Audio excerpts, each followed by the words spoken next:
Huang Yuli really wanted to say, if you have the capabilities, then there's no need to hug me. Then no one would misunderstand. However, she couldn't say it out. Li Moing looked at her cheeky face, and his eyes smiled. Sigh. There's no choice. He probably owed her in his last life.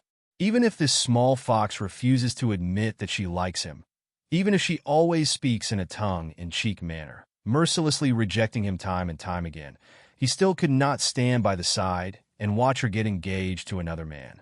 He couldn't do it. His little fox was his alone.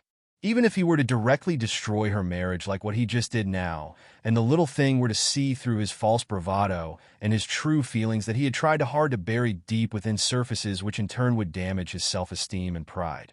To hell with it. Anyway, he had always wanted this little fox to be his.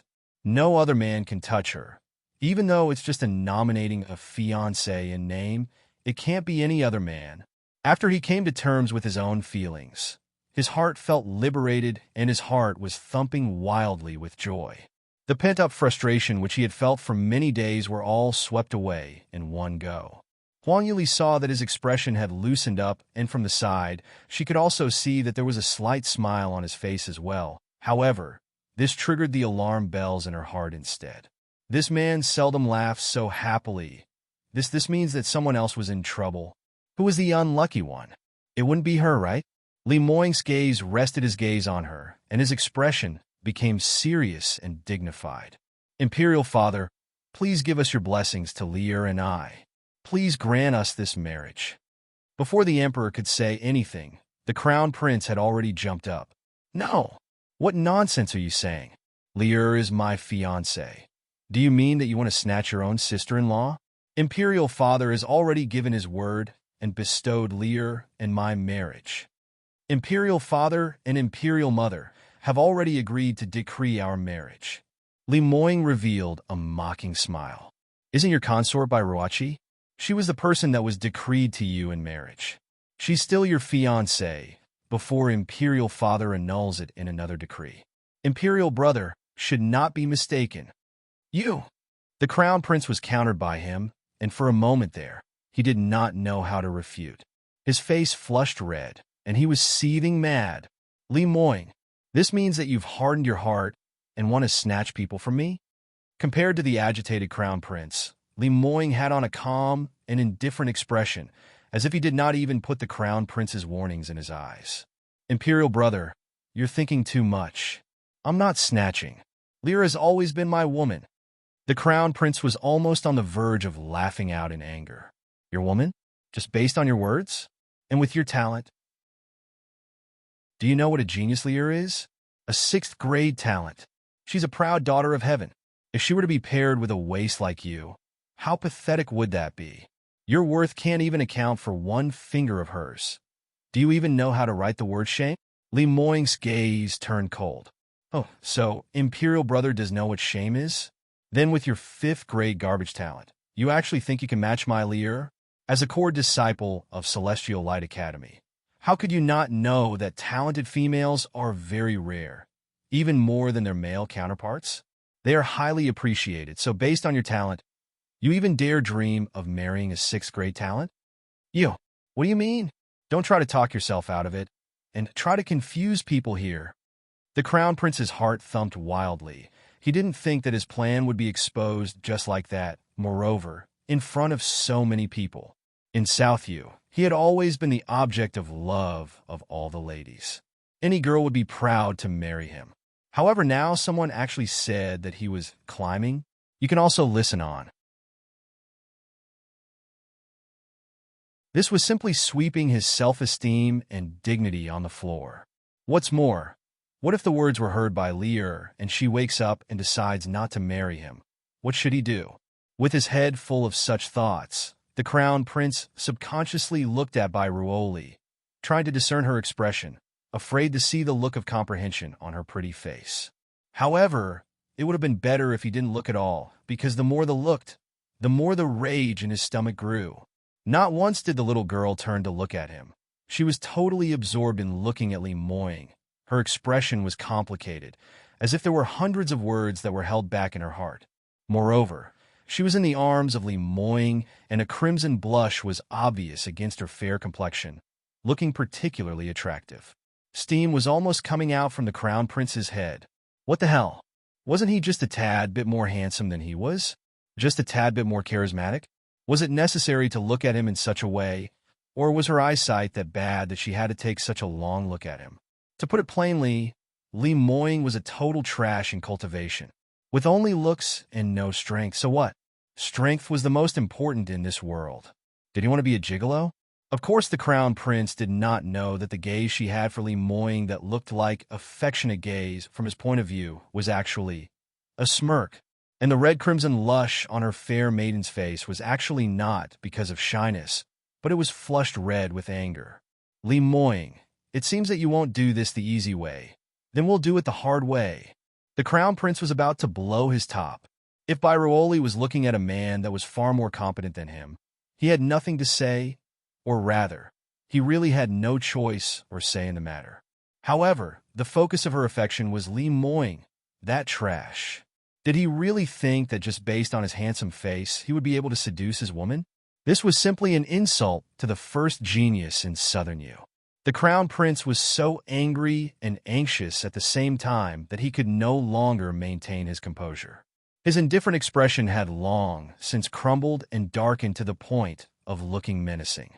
Since you want to snatch from me my woman, it's not entirely impossible.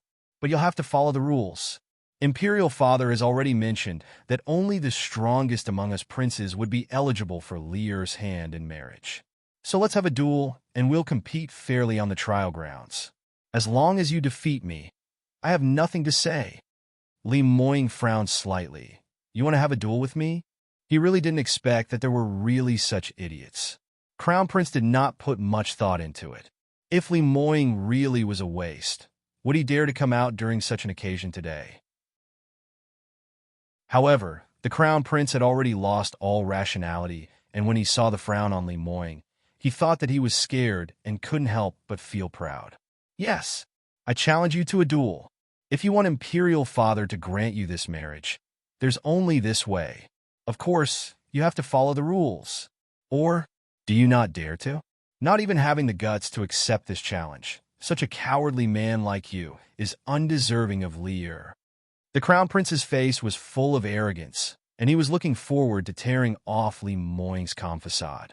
However, there was no change in expression on Li Moying. Only his eyes seemed colder. He harumphed and said, "Since you are looking forward to death so much, come on, I'm looking for death."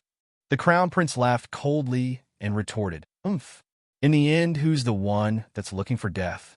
Looks like your feelings for Lear is true, not even caring about your own life. Well, I shall grant you a fast death." He immediately turned around and headed in the direction of the trial grounds. "Wait! Stop!" Lim called out from behind. The Crown Prince turned and sneered. "Why? Regretting it already? Quickly release Lear and admit that you're in the wrong by cow. MMPH. You can also listen on. Before he could even finish his sentence, his chest felt stifled as an impressive aura of oppressiveness filled the entire hall. The Crown Prince bore the brunt of the pressure, feeling something burst in his chest followed by a wave of dizziness as he felt a mouthful of blood rushing up his throat. He was so close to vomiting out that mouthful of blood. Needless to say, there was nothing more he could say to follow up with his prior statement. He expended a large amount of effort to finally swallow back that sickening liquid that had welled up in his throat. However, his eyes were filled with horror. The Crown Prince stared incredulously at Li Moying, as if this was the first time meeting this younger brother of his. You. Li Moying grasped the struggling little fox in one arm, raised his head, and said in a cold voice, "What trial grounds? That's too much of a hassle. Let's just settle it here and now. On the account that you are my brother, I'll concede 3 strokes to you." He said it in a very casual and relaxed manner. However, all who heard it became shocked and were rendered speechless. No one would have thought that the legendary sickly and weak Prince Yu, who could very well collapse any moment, would actually be a hidden expert. The profound chi he released was on a completely different level from the Crown Prince. No one present could see through his cultivation level. What did all this signify? Even the Imperial Tutor's face had made a drastic change at this time and was frozen in shock. The Imperial Tutor could feel that the profound qi emitted by Li Moying was very pure, yet powerful. It was filled with an overwhelming oppressiveness. Despite everything, he could not see through his cultivation level at all. There's nothing more to say about the Crown Prince, who had already been struck cold in his heart, and his back was already drenched in cold sweat. Heavens, how was this possible? When had Li Moying been so strong? This must be an illusion. How? How could such a thing happen? Unfortunately, this was not an illusion, and it was the cruel and harsh reality that he had to face. Li Moying waited for a while and saw that the Crown Prince was still frozen in place while gaping at him in disbelief. He furrowed his brows impatiently. "Imperial brother, how is it? Are you still going to make your move? If you are, faster. This lord is in a hurry." He was too eager to find a place where no one else was there to obstruct the two of them. He couldn't wait to tame the restless little fox in his arms. Time was precious and could not be wasted. From the moment he saw her, all he wanted to do was kiss her, and it didn't help that this little thing had been stuck to him for so long. Honestly speaking, he really wanted to kiss her right at this very moment. However, if he really dared to kiss her in front of such a large audience, this little fox would definitely get very mad. "If you are not going to start, then this lord will not stand on ceremony." Li Moying was thinking of starting the first offense when the Crown Prince suddenly shouted out, "Have a taste of this!" Immediately after, the Crown Prince pulled out a brilliant long sword from the scabbard that was hanging by his waist, and a silver flash rushed out towards Li Moying. Only that his sword tip was directed not at Li Moying, but the beloved woman in his arms. The Crown Prince sneered. He knew that he would not be able to defeat Li Moying, so he simply attacked the woman in his arms. If Bairuoli was really Li Moying's beloved woman, then he would definitely protect her. He had to make use of everything in his disposal to try to get a chance to strike a fatal blow. Hence he grabbed onto this weakness, and it would be easy to reveal any flaws. The Crown Prince was a cultivator with wind attributes, hence his actions were immensely fast. What looked like one move was in fact a quick succession of a flurry of movements and had already attacked the both of them. With Li Moying's sharp eyes, he could naturally see the direction of the sword tip was directed to. In an instant, he saw red. He was really angry right now. You can also listen on. This idiot of a crown prince actually dared to use a sword and wanted to stab his little fox. He actually dared to hurt her. He was truly seeking death. If the crown prince only directed his attacks to Li Moying, he would not have been so mad. He would only have thought of him as a stupid and ridiculous fool. However, he actually wanted to attack his little fox. He had totally crossed the bottom line of Li Moying. Even though he was absolutely certain that he could protect his little fox from harm, he was still furious. Even if it was just the slightest thought of hurting his little fox, it was taboo. Moreover, the crown prince had attacked with full force. Li Moying shifted his body slightly and made sure that Huang Yueli was safely behind him as he stood in front of her like a towering shield. The crown prince's eyes lit up, thinking that Li Moying had already fallen for his trap. He valiantly rushed forward and stabbed right towards his back. The tip of the sword successfully connected to Li Moying's back, but he couldn't stab it in. The crown prince immediately added more strength to his hands, but it was all to no avail. It was as if he was stabbing a copper wall. His defense was impenetrable. The next moment, the crown prince felt a strong and powerful, profound qi surge in from the sword, and it quickly enveloped his arms, and what he felt next was as if his chest was lit on fire. The crown prince was caught unprepared, and he had absolutely not time to defend. His entire person was blown back. Puff, puff. Only after a few moments did the crown prince land heavily against the large, sturdy door. "Your Highness! Oh my! Quick! Save him!" The change was too abrupt. The crown prince couldn't react in time to the sudden attack. He was still in the midst of his attack when he was suddenly blown away. Just within that split second, the outcome of the duel had been determined. Even the golden scale guards couldn't react in time. It was not until he was spitting blood vehemently onto the ground did the crowd then react. However, it was all too late. The entire hall was now filled with screams. Heavens! How could this happen? The Crown Prince couldn't even take a single stroke from Prince Yu? And he's even seriously injured? But don't you think that Prince Yu's hand was a little too heavy? I mean, look at the state the Crown Prince is in. I don't think he's able to even move now. That's his own blood brother. The entire banquet hall went silent after Li Moying gave a cold glance around. After seeing such outstanding prowess and strength, who dared to speak nonsense in his presence? The Emperor, Empress, and the Imperial Tutor were especially shocked. The color drained from their faces, and without any regards for ceremonies, they rushed to the side of the Crown Prince. When the Empress saw the state the Crown Prince was in, tears started rolling down her cheeks.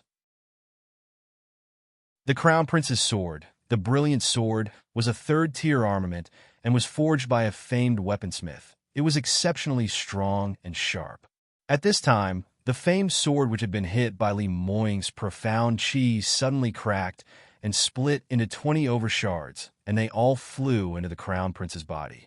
Unfortunately, each and every one of them pierced the Crown Prince's meridians. The biggest piece had embedded itself into his dantian. The Crown Prince was covered in blood and had already lost all consciousness. After being stabbed by the shards, his entire body started twitching involuntarily.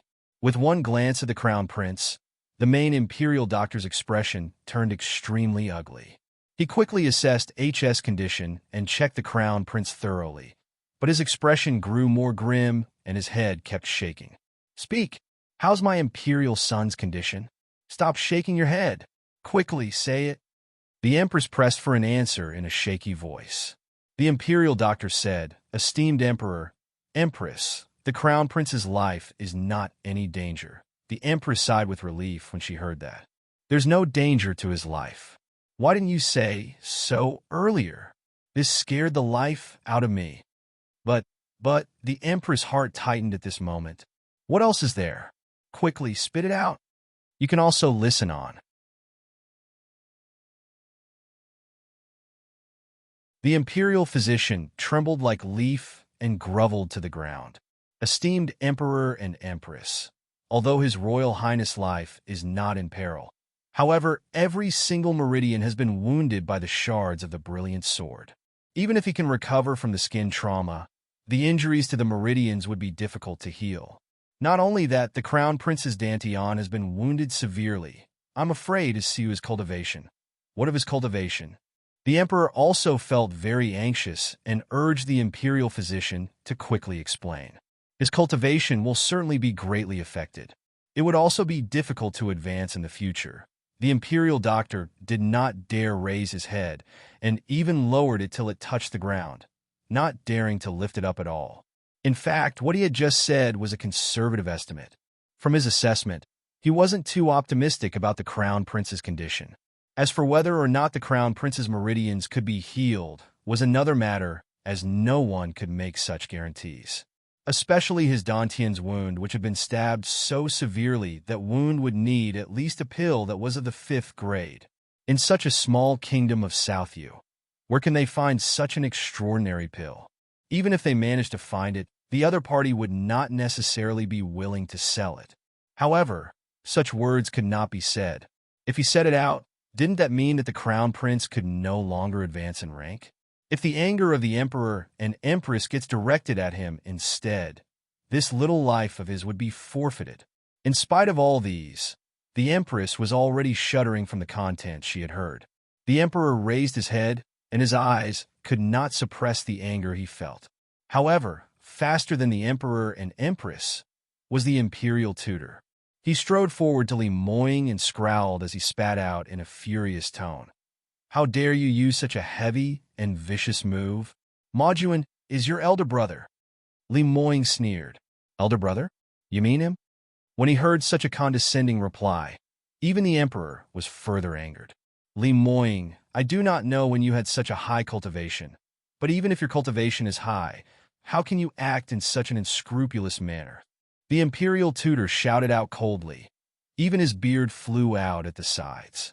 The crown prince was his disciple that he had been the most proud of. All these years, he had been working so hard on him, coupled with his noble birthright. He was banking on him to provide for him when he grew old. Over the years, he had devoted countless efforts and managed to cultivate the talent that stood at the pinnacle of this kingdom. But now, it was all ruined in the hands of Prince Yu. Even though it was not set out, but based on experience and his expert eyes, it can be seen that the Crown Prince's future cultivation would definitely have a huge impact. Looking at that hateful girl who had embarrassed him earlier still nestled in Li Moing's embrace, the imperial tutor got even angrier. Your Majesty, don't have to listen to any more nonsense from him. Such a cruel person, who even wants his own brother's life, is even lower than pig or a dog. This old man here must let him taste how it is to have all his meridians injured. I must get justice for Majuan. Saying which, he flipped his hand and immediately attacked Li Moing without even waiting for the emperor's response. Everyone was caught by surprise. Many had recognized this skill. It was the imperial tutor's famed skill, Greasen Fist. Greasen Fist was a black-grade mid-level profound skill, with its core based on pure power. Coupled with the imperial tutor's cultivation at the 4th degree 5th level profound realm, the surrounding air became chaotic as a large howling sound, as if summoning a storm swarmed around him. The emperor's face changed color and quickly shouted out, "Imperial tutor, stop!" Seeing that the imperial tutor had used almost his full power to exert this move, the emperor could tell at one glance that he was out to kill Li Moing with that one move. When Li Moing had his duel with the crown prince, he revealed his cultivation to have just broken through to the 3rd degree profound realm. You can also listen on.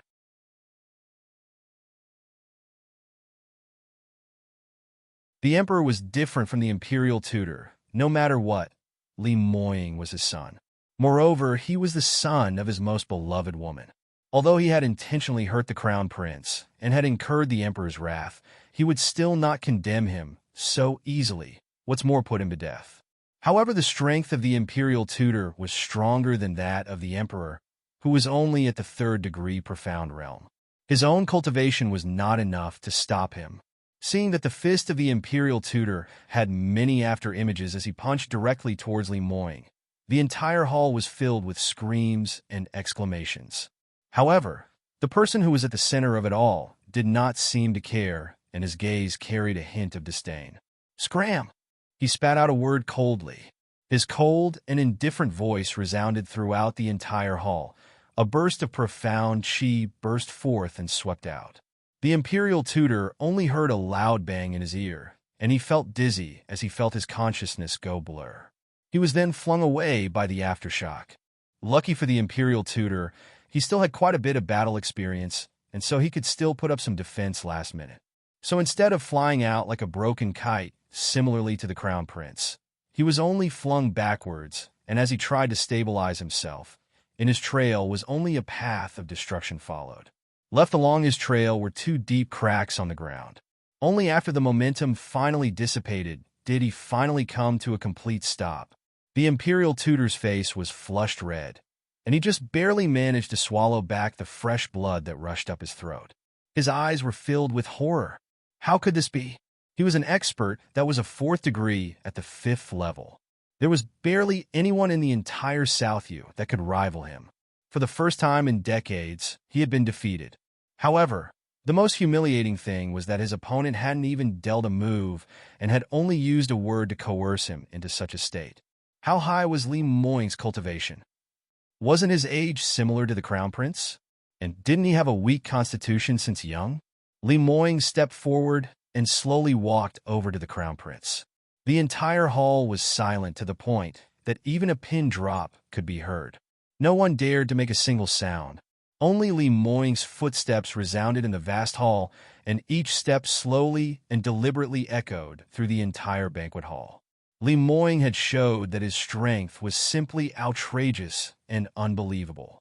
With his public display of might, everyone felt themselves to be small and insignificant, and no one dared to move. Li Moing stopped in front of the crown prince. At this moment, The crown prince had already regained his consciousness and had witnessed the scene of Li Moying sending the imperial tutor flying back. Now the crown prince was no longer as arrogant as before. Since his meridians had all been injured, he was a crumpled heap on the floor, as if he was just a lump of mud. Only his eyes were open wide, almost to the point as if they were falling out. They stared in shock and terror as Li Moying approached. Li Moying frostily said, "Such a cruel person who even wants his own brother's life is even lower than pig or a dog." "Well, I concur with this statement of yours, imperial tutor." That year, on the 9th day of winter, the high and almighty crown prince had kicked his weak and trash of a brother into a frozen pond. Is that considered wanting his own brother's life? Or perhaps making his brother, who had a weak constitution, kneel under the blazing hot sun until he collapses? Does that only then mean that he is lower than a pig or a dog? His face was eerily calm. However, those that heard it all revealed an expression of horror. What Li Moying said, wasn't it referring to the crown prince bullying him when they were young? Did it mean that under that majestic, kind mask the crown prince wore, beneath it all was the true face of a twisted person who bullied his own brother in such extreme and cruel means? In that time, they were only 6 years of age, and his younger brother was weak and sick since he was a child. However, looking at the icy and solemn expression on that handsome face, a lot of people could not help but believe his words. Because, with the strength that Li Moying revealed today, showed them that there was no need for him to lie. Even the emperor was stunned silly when he heard the proclamation. "You, Moying, is what you said true?" You can also listen on.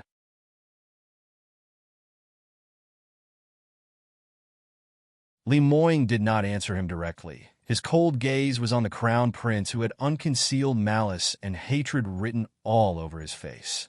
"Imperial brother, that year, didn't you say? It's only a piece of trash. With such strength, he can't even be considered a person. Even if he's beaten to death, serves him right. Even imperial father wouldn't stand up for him. Do you still remember?" A trace of fear flashed by the crown prince's eyes as he uttered, "What do you want?"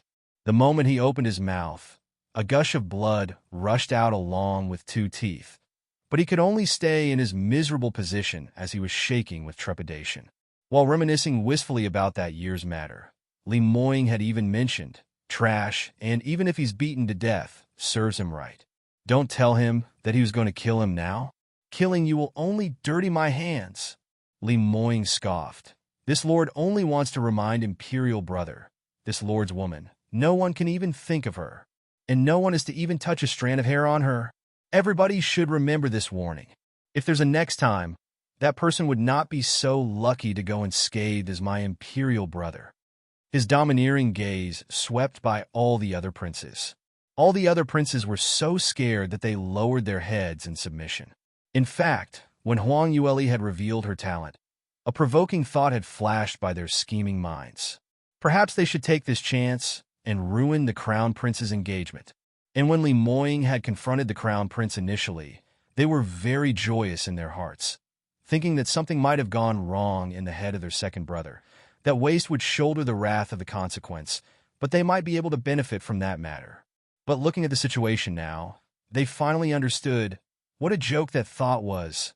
And the more the third prince thought about how he had been treating Li Moying all these years, with all the contemptuous words and various degrading names he'd been calling him, he couldn't stop trembling. Li Moying turned to look at the emperor once more. Since Imperial Father had mentioned that master by his promise to pair his daughter with the most powerful prince, I don't think anyone would object to the marriage between Lear and I. At that time, we would need to trouble Imperial Father to marry us. Without waiting for the emperor's reply, Li Moying turned around and wrapped his arms around Huang Yueli's slim waist and led her out. The golden-scaled guards that were guarding the doors all lowered their head, not daring to move an inch, allowing them to leave. Only after they left did they dare to wipe the cold sweat that trickled down their forehead. The emperor stared thoughtfully at Li Moying's back and looked at the crown prince once again, as if meeting these 2 sons of his for the first time. The empress threw herself on the crown prince and burst into tears. Li Moying led Huang Yueli out and was walking in the direction towards the main palace doors. Huang Yueli was very reluctant to leave with him. She had been dragging her feet, even though he had held her close. Never once had she stopped struggling. Li Moying was not willing to hurt her, but he also was weary of her desire to escape. So he bent over and scooped her up. MMF, MMF, MMF. Let go of me. Huang Yueli was unable to undo her mute acupuncture point and was also powerless against him, so she could only depend on her pair of slim legs to protest. Li Moying tightened his hold on her, and under her intense murderous gaze, he held her closer and placed a quick peck on that adorable flushed cheek that was closest to him. With a satisfied look, he laughed lightly and continued walking. A black horse carriage was awaiting them outside the palace gates. Li Moying brought her in and released her mute point. Huang Yueli flared up and roared at him. Li Moying, are you seeking death? What the hell did you do? Why did you blow up our relationship to such a degree? Why must you insist on getting engaged with me? Do you know what are you doing? You can also listen on.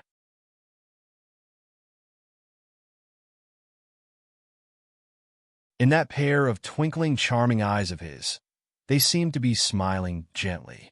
In a flash, his cold demeanor seemed to have lightened up, and his unrestrained smile seemed even more captivating than usual. When Huang Yueli saw that, she felt her cheeks get warmer, and her heart was yelling out foul. Li Moying laughed teasingly. How do I not know? An engagement. Naturally, it's to get married. Don't tell me you don't know such a simple reason. Huang Yueli looked back at him, completely stumped. What are you up to? I thought I've told you the last time we've met. Didn't I express myself clearly that I don't like you? I don't want to be the MF. The next instant, her lips were blocked. Li Moying lifted her chin and bit on her lips. Huang Yueli yelped out in shock, but his tongue had sneaked in, and he started to desperately kiss her. Huang Yueli even tasted blood in her mouth. This man actually bit her so hard that her lips bled. Huang Yueli straightened her hands to try to push him away, but Li Moying was unaffected by it and just continued kissing. Only after a long while did her let go of his little fox, whose ears and face were flushed red. Huang Yueli was heaving in anger as incoherent words came out. You. When Li Moying saw her fierce glare, he was even more enthralled.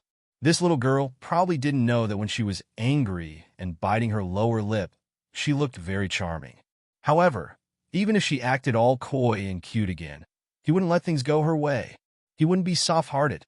When Li Moying thought back on that moment when she declared that she didn't like him, he felt a tearing pain in his heart. His eyes turned cold as he exuded in devilish charm and licked his lips. Little Lear, if you let this lord hear that you don't like me next time, every time you say it, this lord will kiss you. Do you understand? Huang Yueli retorted back angrily. Understand? What crap is that? You're just a shameless scoundrel. She then lifted her right hand, and a shadowless and formless chi needle flew towards him, and it was aimed towards his most precious part. Li Moying dodged in the nick of time and avoided the imminent danger and let out a cold sweat. This little girl, after her advancement, the speed of her flying needles had increased by so many folds. If he wasn't fast enough, he would already be a eunuch. It seems that he must be more careful in future. His face darkened and he reached out to her. Littler Lear, it looks like you've still not remembered what this lord said just now. It's all right.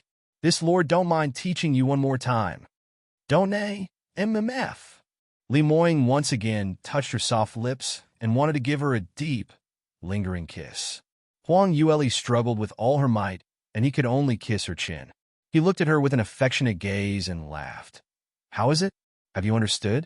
Little Lear, what am I to you? Huang Yueli gnashed her teeth. You are not. Li Moying raised his eyebrows as he leaned closer to her. You can also listen on.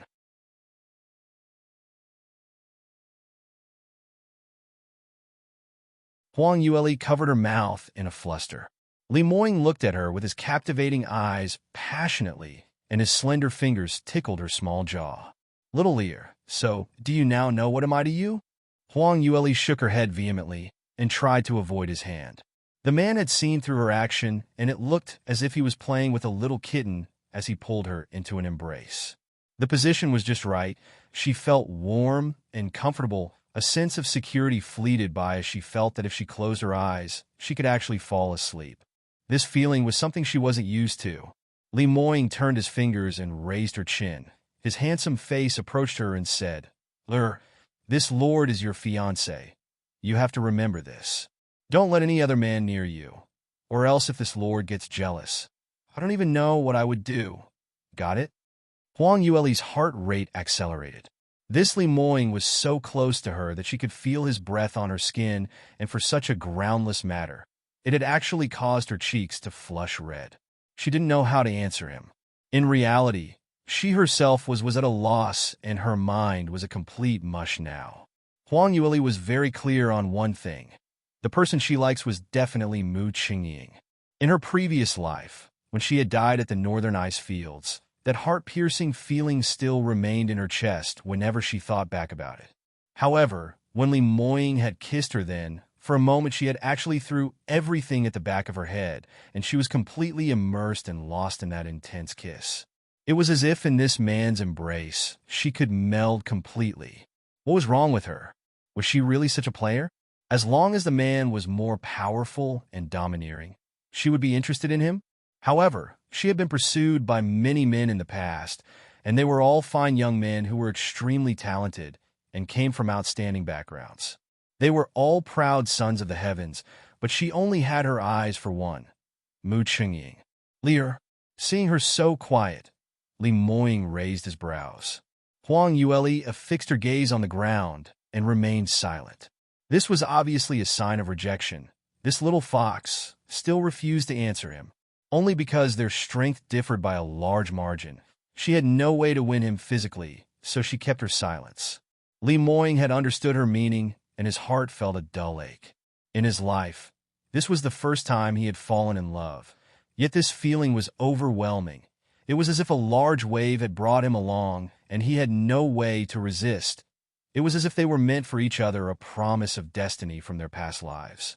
But why did she not love him back in return? Ouch, pain! Huang Yueli cried out suddenly. Only then did Li Moying realize that while he was lost in his thoughts, he had actually pinched her chin quite hard. He sighed and recovered his hand. Huang Yueli raised her head and happened to see his dispirited expression. His handsome face no longer had any hint of arrogance or dominance. All there was a look of despair. Her heart skipped a beat as the two of them stared at each other wordlessly. Time seemed to have stopped, as if a magical spell had been woven. It was the next moment when a voice interrupted them. Master, this subordinate brought third Miss Qin. This unexpected interruption had broken the spell of that magical moment. Li Moying frowned and got up to open the door. Huang Yueli was like a cat who had its tail stepped on. The manner she jumped up and scurried to hide at the corner of the carriage. She brought her hands up and patted her cheeks subconsciously. When she felt that her cheeks were hot, she turned her head defiantly and looked out of the window. You can also listen on.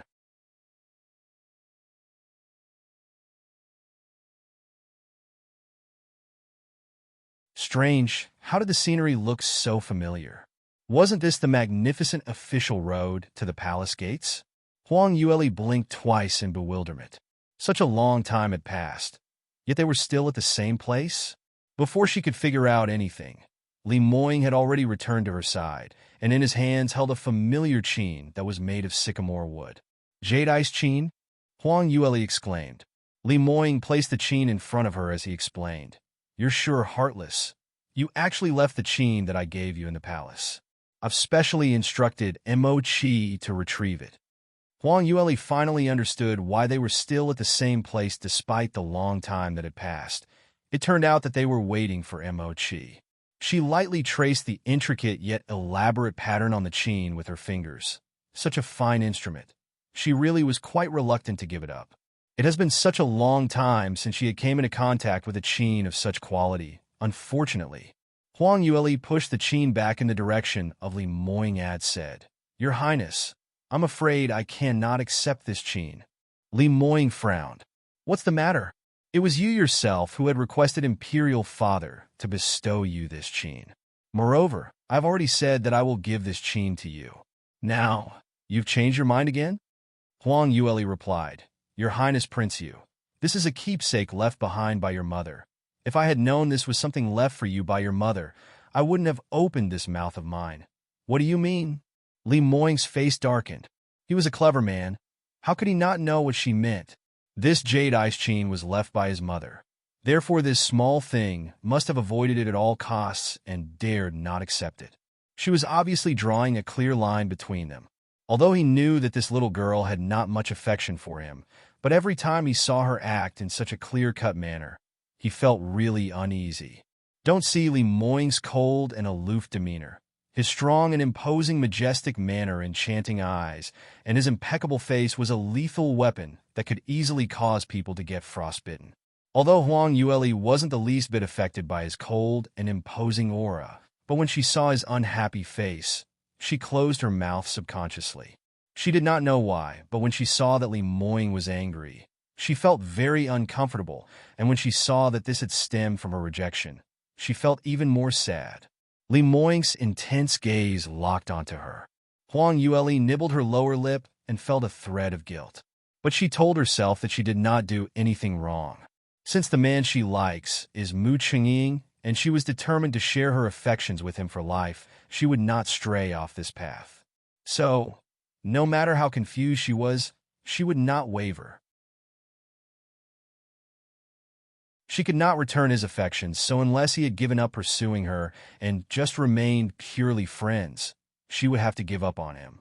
The two were stubborn to their bones, so they were deadlocked and stared intensely at each other. But none was willing to budge.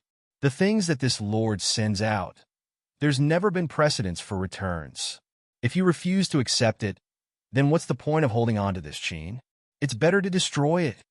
For a moment there, Li Moying couldn't bear it, but he steeled his heart, and with a wave of his hands, he threw the jade ice chain out of the window.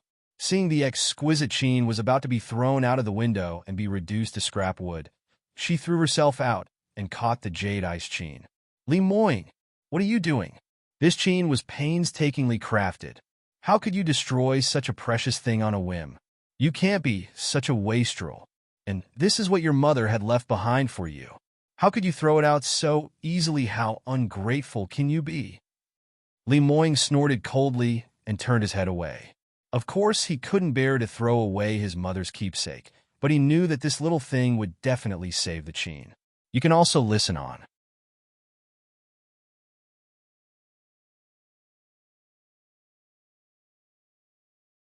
How was he so confident? Because, from the very beginning, her gaze had been fixated on the jade ice chain, and she was obviously reluctant to part with it. That was why when he had thrown the chain out, he had suppressed his strength. If it was based on his cultivation level, the chain would have long disintegrated before it even reached the ground, and the speed would not have been something Huang Yueli could have caught up with. Huang Yueli was holding on dearly to the chain and looked begrudgingly at him. Li Moying said indifferently, Anyway, I can't play the chain. Either it follows a new owner or accompanies my mother in burial. Is there another choice? You're right, since you don't care about your mother's keepsake. Why should I worry for it in your stead? I'll help you dispose of it. How could she be scared by him? Just now, when she caught the chain, she knew that she had been played yet again, and another wave of anger rose up from within. After she said her piece, she was prepared to start. Li Moying saw that she did not get tricked. He could only helplessly block her. Wait a moment. All right, don't be so rash. Huang Yueli placed the chain down and turned her head defiantly and gazed at him with a sparkle in her eyes. What else do you have to say? Li Moying let out a sigh. Since you do not want to receive it for nothing, I do have something that I need your help with. This chain can be your reward for helping me. When she heard this, Huang Yueli was slightly taken aback. You need my help? What's the matter? Li Moying was at least an expert at the 5th degree profound realm. What did he need a 1st degree profound realm's rookie help for? Li Moying continued, Do you still remember when we first met? I asked you, when can you be promoted to a 4th tier armament master? Huang Yueli nodded her head. That's because I need someone to help me craft out a 4th tier armament. At that time, you were only an ordinary person, but you could already craft 3rd tier armaments.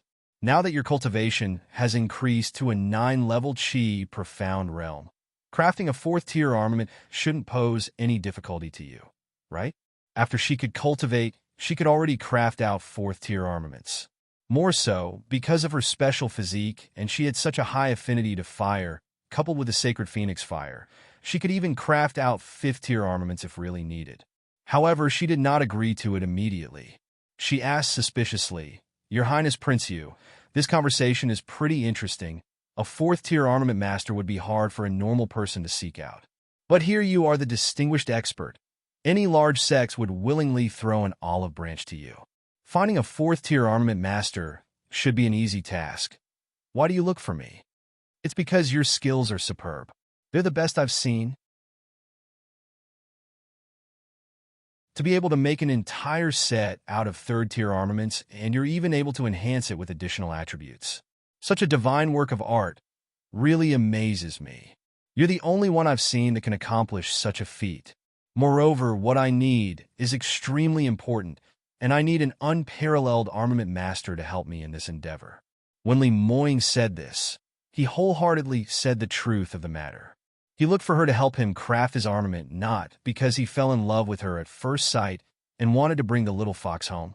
It was truly because he had admired the fine workmanship and outstanding armament she crafted. Sometimes he thinks that this little fox was unfathomable and was like a huge mystery.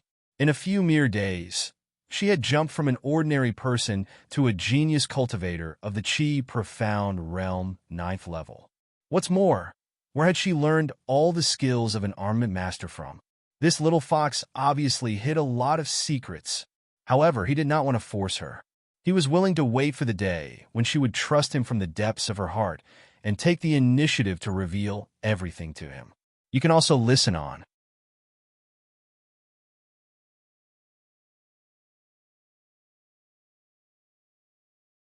In actual fact, Huang Yueli also felt pretty mystified.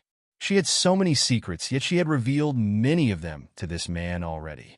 Li Moying was the one and only person who knew that she was an armament master, and the only one who knew that just over a week ago, she was really a waste that had zero cultivation. She truly had revealed a lot of her weaknesses to him. All these weaknesses, each of them could very well let her lose her life. However, the odd thing was she had never felt worried. In fact, she actually felt even more secure. It was as though sharing secrets with this man was a very normal thing. It seems like it was as if she knew that this man here wouldn't divulge any of her secrets. He would never ever hurt her, never betray her. She sank into contemplation for a moment and nodded her head. "All right, I'll help you refine an armament. However, you must first tell me what armament do you want?" "The Profound Lunar Spirit Mirror. Have you heard of this before?" "What? Profound Lunar Spirit Mirror?" Huang Yueli cried out in surprise. "You actually want the Profound Lunar Spirit Mirrors?" Li Moying raised his eyebrows and slowly said, "You've actually heard of it." The Profound Lunar Spirit Mirror was a profound artifact that was intensely Yin in nature. It was mainly used to nourish the soul, having the profound lunar jade as the main component, supported by various materials of the water and wood attribute. The entire process of crafting this was extremely tedious, and it was an intricate process that was very draining. Not only was it difficult to craft out, only a few people would buy it. Because the cultivator's soul was very powerful. Hence, the higher the cultivation level is, the stronger the soul is, and hence there was no need for cultivators to use this profound lunar spirit mirror. In general, the profound lunar spirit mirror was meant for those ordinary people with weak souls, especially so for those with weak constitution. It was especially effective for those who were born with a terminal illness, and it worked much better for women as it was of the Yin energy. However, the profound lunar spirit mirror was at least a fourth-tier armament, or a rare spirit artifact. Many armaments of such tier was not easily affordable, and ordinary people couldn't afford it. Due to the unbalanced demand and supply, very few people even knew the existence of such an item. Even the knowledge of the methods of refining it has almost been lost. Most armament masters have never even heard of this name in their entire lives. This was also contributed to her previous life's knowledge that she knew about it. Huang Yueli replied, "The profound lunar spirit mirror is not an ordinary artifact. Most people don't have the requirement for it. May I know why are you spending so much effort to have it made? Why do you want it for? Li Moing's lips curled up and chuckled. Lear, are you curious about me? Are you trying to find out more about me and my background? If you acknowledge yourself to be my fiancé, I'll tell you. Huang Yueli rolled her eyes at him as she coldly replied, Humph, trying to trick me again? No way. A trace of disappointment flashed by his eyes, but he immediately concealed it. Huang Yueli was a little distracted. Li Moing obviously diverted the topic and did not want to tell her the use of him seeking the profound lunar spirit mirror was for. However, generally speaking, wasn't this for young women to continue on with their lives? Which girl was so important for him that he had to expend so much effort to get this profound lunar spirit mirror, and even requesting her to craft it? Little thing, why are you in such a daze? Only then did she come back to her senses. To craft this profound lunar spirit mirror, the materials needed are very complex, especially the profound lunar jade. It can only be found in deep mines, and only the veins that produce spirit jades. Moreover, once they leave the spirit vein, they must be refined within an hour, or else it loses its effectiveness. Where are you going to find one? Li Moing replied, I'm not going to hide it from you. Truth be told, I've already found one spirit jade mine. It's just that it's far from here, and it's very dangerous. Well, in order for you to craft this profound lunar spirit mirror, I'll need to trouble you to travel together with me. You can also listen on.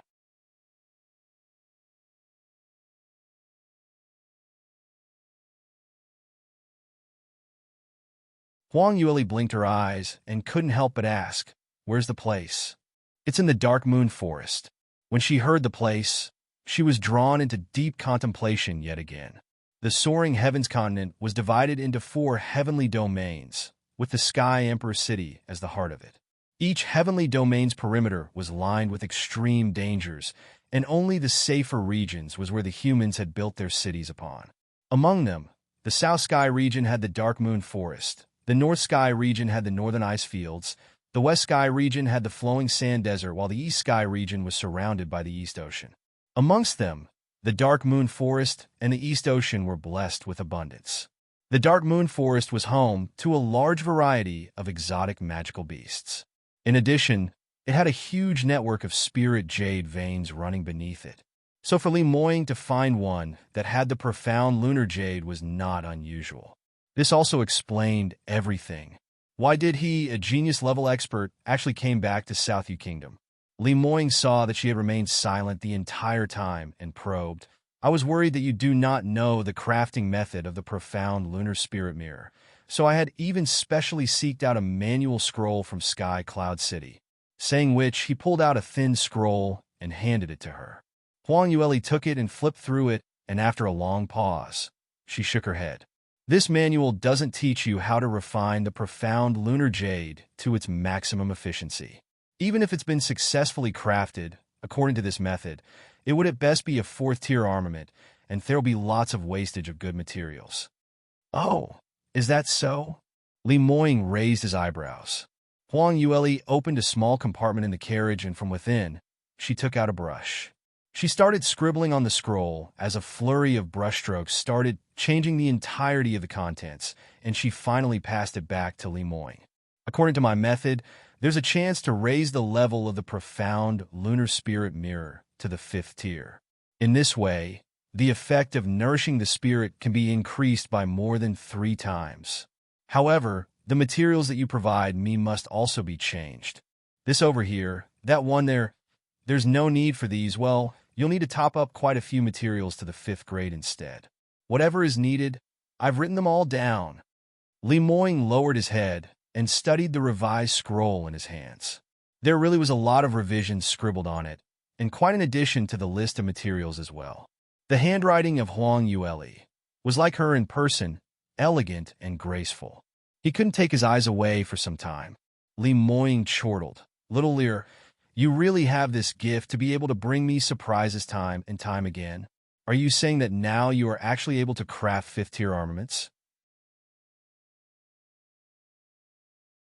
In this method for crafting the profound lunar spirit mirror, initially, I was still worried that you did not know how to craft it. Who knows, not only are you able to, you can even improve on it. I really wonder, how could you have hidden yourself so deep? You're a demon-level genius that just appeared out of nowhere. And what's your master's background? Cough. Huang Yueli looked at him awkwardly. She had just realized. Yet again, she had unknowingly divulged her own secret to this man. If it was not for his reminder, she wouldn't even have realized it herself. Only the heavens knew that Soaring Heavens Continent's #1 armament master had always been known to be a very cautious person. Why was it every time she faced this man, it was as if she had been possessed? Don't worry. Whatever you do not wish to talk about, I wouldn't probe. It's never too late to wait for the day for you to reveal it to me yourself. Li Moying looked helplessly at her dazed expression. At least he had gained a little more confidence back. Although this little thing had always prided herself to make him angry, but at least she had trusted him from the depths of her heart. This could also be counted as a baby step of progress. He laughed to himself bitterly. His life had always been shrouded with peach blossoms. He had always been chased by countless daughters of heaven. But for his little fox, he was reduced to such a tragic state and had to even resort to petty tactics. But he had also fallen willingly. You can also listen on.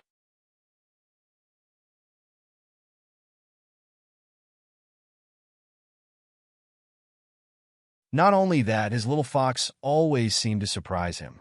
Each time when he thought that he had unraveled some of her secrets, she was able to tell him that what he had thought initially was only the tip of the iceberg. She was 100 times more of a gifted genius than he thought she was. Li Moying affixed his gaze on her beautiful and tender face and saw the bright sparkle in her eyes. His heart softened yet again. What was he to do with this little fox? Each time he looked at her, she seemed to tug his heartstrings from the depth of his soul. Huang Yueli felt an intense gaze on her, and she quickly changed the topic. There's no problem in crafting this armament for you. But for the Jade Ice Chain to be exchanged for a 5th-tier armament, I seem to be at the losing end. Moreover, I'm putting my own life at risk too. Accompanying you on this trip to refine the profound lunar jade is a highly dangerous job.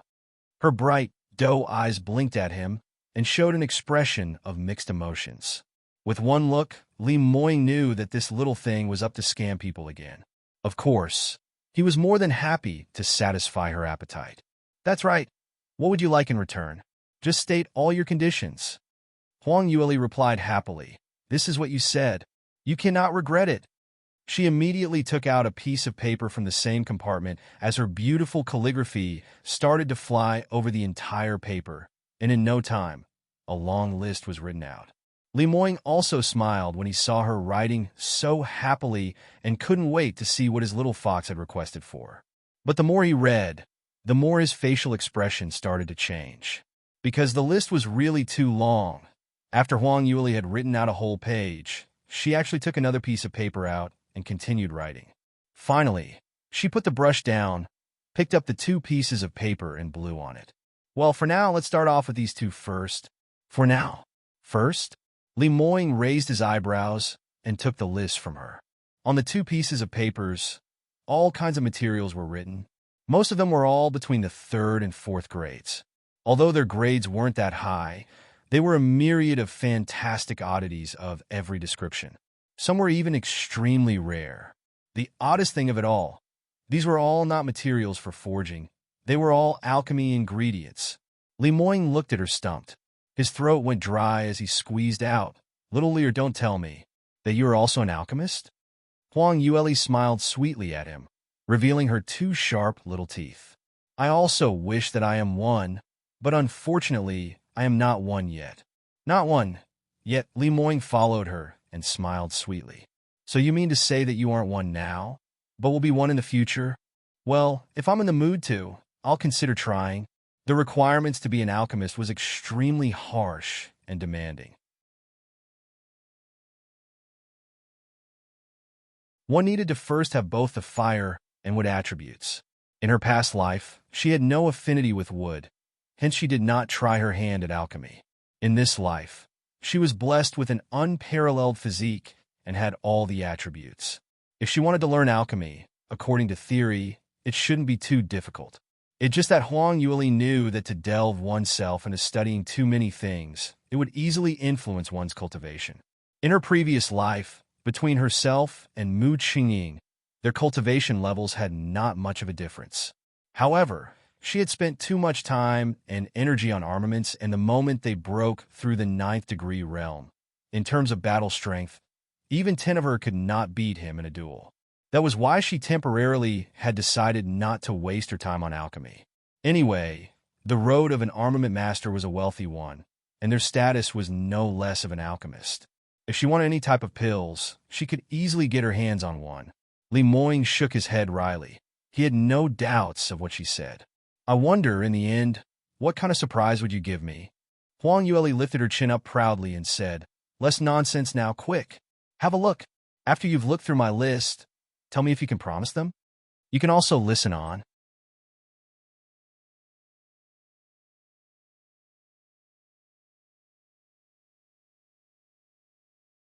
Li Moying solemnly replied, These materials are very common. Not a problem there. Some herds on the list are more rare. However, with my connections, it should take no longer than a few days to gather them. But why do you want so many Spirit Beast cores for? 9 5th grade Spirit Beast cores. For 6th grade Spirit Beast cores? And they all have to be of the fire attribute as well. To attain these items, even for a 6th degree cultivator, it's a hefty sum. Huang Yueli groaned and lamented. So even for the high and almighty 1,000 treasure pavilion owner, Your Highness Prince Yu is unable to produce a 6th grade Spirit Beast core? I'm already being very polite here. Originally, I had wanted to write down a 7th grade Spirit Beast core, but thinking about it, you'll definitely not be able to attain one, so I've even taken extra consideration and did not write it down. You still need a 7th grade Spirit Beast core? Li Moying was shocked. Huang Yueli nodded her head thoughtfully. Yes, I got an important use for it. All these materials that she had requested for were all taken from the records of the 9 Phoenix transformations. These were essential for breakthrough to the next realm. The materials needed were plentiful and diverse. However, the hardest part of it all was that it needed so many high-grade Spirit Beast cores. These were simply items that, even if one had wealth, they might not be able to attain. Since Li Moying wanted her to craft for him a 5th grade armament, she might as well make use of this opportunity and pass on the most daunting task to him. After all, with one look, this man's background was powerful. He definitely had avenues to get these items. Moreover, the fees to engage the expertise of an armament master to customize an armament was also high. This was what she called a fair trade. At most, she received a little bit more. However, she still had some conscientiousness and had removed the most expensive and the most difficult item on the list, the 7th grade Spirit Beast core. 7th grade Spirit Beast cores were scarce and extremely rare, and the price was also staggering. The price of one was more than tens of times of one 6th grade Spirit Beast core. To slay one 7th grade Spirit Beast was extremely difficult, even if a cultivator was at the 8th realm. Not all cultivators at the 8th realm might be able to accomplish it. Li Moying was only 20 years old, and his wealth accumulated might not be enough to get a 7th grade Spirit Beast core. Huang Yueli simply did not want to make things too difficult for him, and she was planning to head over to Sky Cloud City in the future. When she's there, she wrecked her brains to think of a way to earn money to buy one. Li Moying held the 2 lists and scrutinized them carefully, to the point that even Huang Yueli was feeling slightly impatient. I say, Your Highness, are you done looking at them? How is it? Are you agreeable?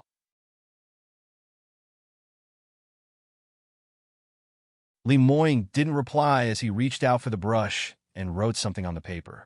Huang Yueli twisted her lips. This man was such a miser. He was even bargaining? How could he be so stingy? In her past life, those that had commissioned her to personally craft armaments for them were even willing to pay 100 times more. And whether she accepted it or not was another story. It depended entirely on her mood. After he finished writing, he folded the paper and placed it in her hands. All right, it's a deal. What's a deal? I haven't even agreed to it yet. Huang Yueli unfolded the paper in a fluster and quickly scanned for the parts he had edited out. Who knew? The moment she saw it, she was immediately dumbstruck. On that piece of paper, There wasn't anything that was edited out, but an addition of a small sentence. At the bottom of the list, Lee Moying had added in 7th grade Spirit Beast Core. Yo, you want to help me find a 7th grade Spirit Beast Core? Huang Yueli's eyes were wide open as she stared at him incredulously, unable to believe what was happening. Lee Moying chuckled. Why? Didn't you say that you wanted it? Boo, but you're really able to get our hands on one? Lee Moying replied, the rest of the items aren't hard to find. I'll be able to deliver them to you within 10 days. As for the 7th grade Spirit Beast Core, the time taken for that would be longer. I'll try my best to get it for you as soon as I can. You can also listen on.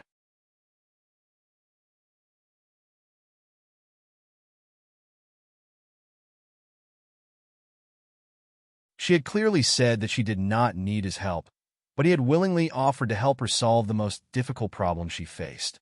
Why was he doing his?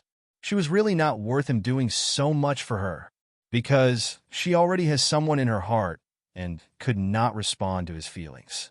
Lee Moying smiled. How? Are you moved? If you feel touched, you know how to repay me. Saying which, he hooked his hand around her willow waist, and his handsome face approached her.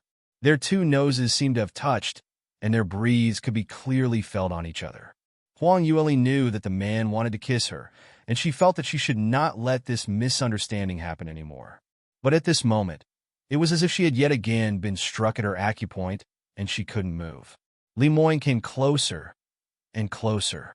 Just as that soft and sensual lip was about to touch hers, there was a sound from outside the carriage. Reporting to the Lord, we have already reached the outskirts of the city. Would the Lord and Miss be alighting? Huang Yueli felt as if she had just been roused from a dream and fiercely struck his chest and pushed him away. Damn it! Lee Moying was struck on his chest, although he wasn't injured, but it was still quite painful because no matter what, Huang Yueli was now a 9th level Qi Profound Realm Cultivator. Her strength was much more than before. He let out a sigh. He really wanted to hack that idiot who ruined his moment. That moron MOC had spoilt everything. So close. Almost. Just a bit more, and this would have been the moment that his little fox had willingly accepted his kiss. It was no longer one-sided. It would have been the first affectionate kiss between his little fox and him. Just great. Now that the little fox has reeled back, to let her be good and let him kiss her, he really didn't know when would that ever happen. Huang Yueli pulled up the curtains and was surprised. Where are we? Weren't you sending me home? Why have you brought me to such a place? It wasn't her making a mountain out of a molehill and try to pull a fuss, but this place was really... The place the carriage was brought to a stop to was the barren hillside cemetery in the outskirts of the city. What's more, it was almost night. It was dark and the sky was overcast, as a cold, howling wind eerily blew by. There were little specks of light that littered the surroundings as they glowed brilliantly. If it was another girl, she'll definitely break down and cry. Was there something wrong with Lee Moying's head? Even if he did not want to send her home. Well, she had never heard of anyone bringing a girl to the graveyard for a date. The smile on Lee Moying's face had faded, and he quietly looked out the window. When did I ever say that I was sending you home? But, come, I'll take you to a place. Lee Moying held her hand and led her out of the carriage. Huang Yueli struggled initially, but after a few attempted, she stopped and could only helplessly follow him. Outside the carriage, all his personal guards stood at rapt attention on each side in a somber respect. Lee Moying zoomed in and glared at MOC. After receiving that deathly glare from Lee Moying, MOC couldn't help but a cold chill ran down his spine. But he was still clueless. Whenever the carriage arrived at its destination, it had always been their practice to announce to the Lord. He really didn't know what he did wrong. Lee Moying led Huang Yueli off the beaten track as they trudged along a small rocky path without any light. Until at last, after heading to the edge of the northeast corner of the cemetery, Lee Moying finally came to a stop. Huang Yueli looked around her surroundings and found that it was a very luxurious grave in front of them. Although it wasn't very big, but the tombstone was made entirely out of snow gold stone, and it reached up to 10 feet. Even the steps were constructed out of snow gold stone. Snow gold stone was a 4th-tier material for armaments. To lay such a large area was absolutely astronomical. This tomb definitely belonged to someone who had extraordinary origins. You can also listen on.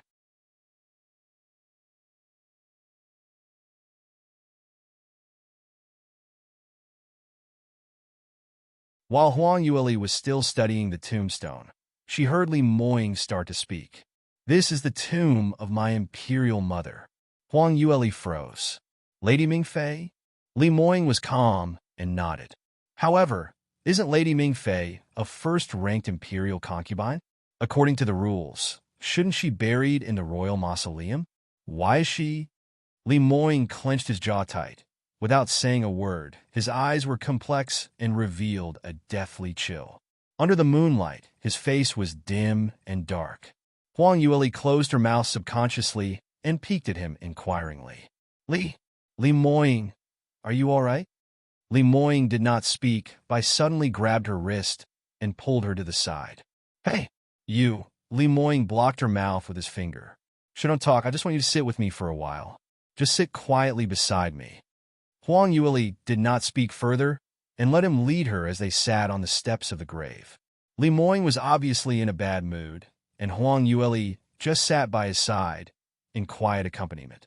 Both of them sat side by side in this dark, desolate cemetery in complete silence.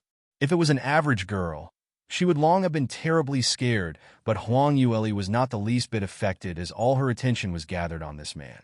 Although Li Moying did not say anything, she could feel his inner turmoil and overwhelming sadness.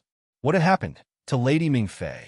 Huang Yueli suddenly remembered what Li Moying said today at the banquet hall after he had injured the crown prince. That year, on the 9th day of winter, the high and almighty crown prince had kicked his weak and trash of a brother into a frozen pond. Is that considered wanting his own brother's life? Or perhaps making his brother, who had a weak constitution, kneel under the blazing hot sun until he collapses? Does that only then mean that he is lower than a pig or a dog? When she heard this, her heart was shocked in its entirety as she felt thread of sadness as well. Looking at his quiet and solemn self now, there seems to be a tragic past buried beneath. Without thinking, Huang Yueli put her hands on Li Moying's shoulder. She didn't know why, but she just wanted to comfort him. When Li Moying felt her gentle touch, his rigid body quivered. Immediately after, he pulled her into his arms as he wrapped her in a tight embrace. If it was under any normal circumstances, Huang Yueli would definitely have been on guard and went hysterical. But at this moment, she just nudged him gently and said softly, "You're squeezing me too tight. I can't breathe." Li Moying relaxed his hold on her. Huang Yueli was relieved and heard the man's deep voice beside her ears. "My imperial mother passed away when I was 6 years old. But I heard people say that Lady Mingfei had lost her life due to a difficult birth. Yes, there was such a rumor going about out there. That's because when my mother gave birth to me, she really had a difficult time.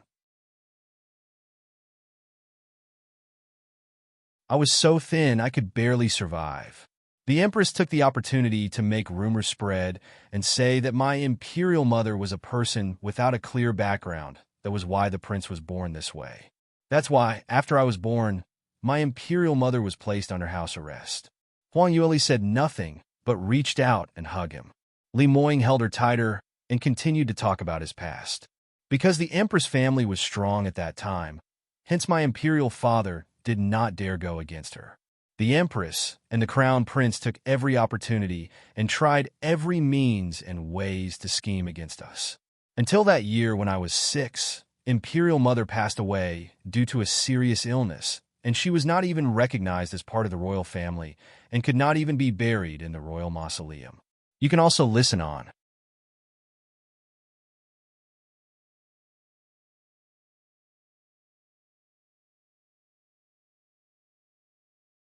Huang Yueli's heart skipped a beat. In her vision, she seems to see a small and lonely Li Moying with his weak and frail stature. He was pushed down over again and again by the crown prince, who was much stronger than him. This image made her heart wince in pain. Humph. No wonder I've said it before, that the Empress and Crown Prince are both not good things. They've actually bullied you before. I will help you get your revenge. I'll make sure they will reap their rightful rewards." Huang Yueli huffed angrily as she declared the words that were in her heart.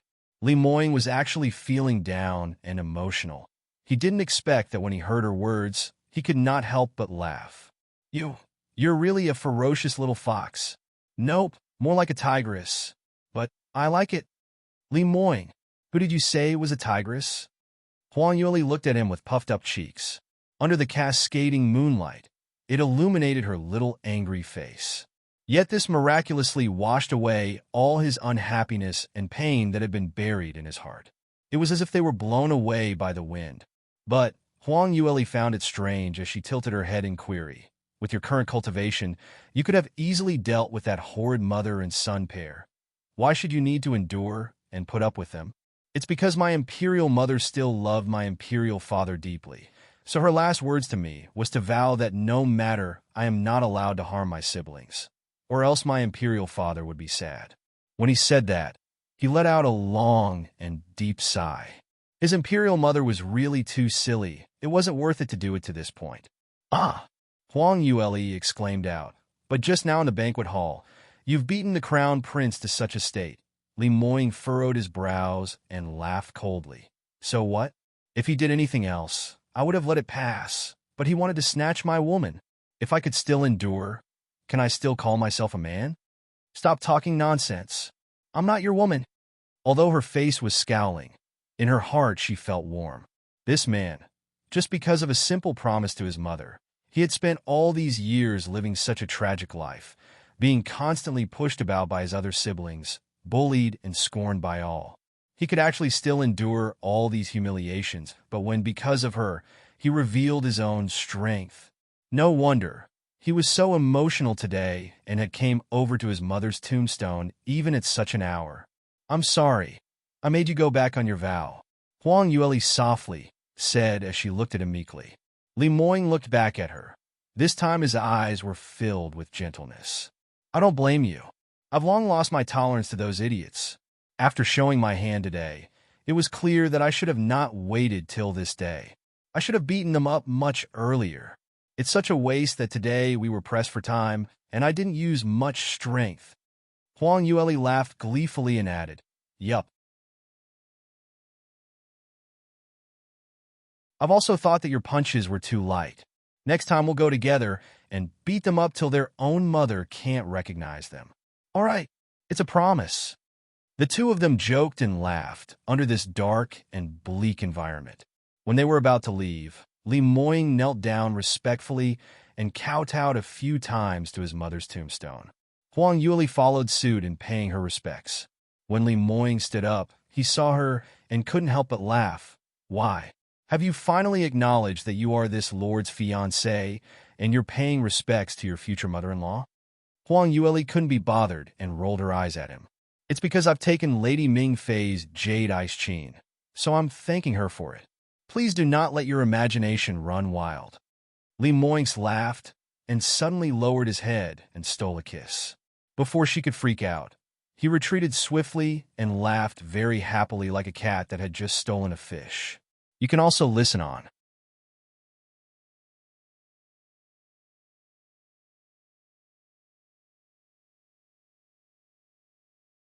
Since this little fox was already not courteous with her words, but perhaps he was letting his imagination run wild, because when he heard it again, they didn't seem to have the previous unbearable heartache.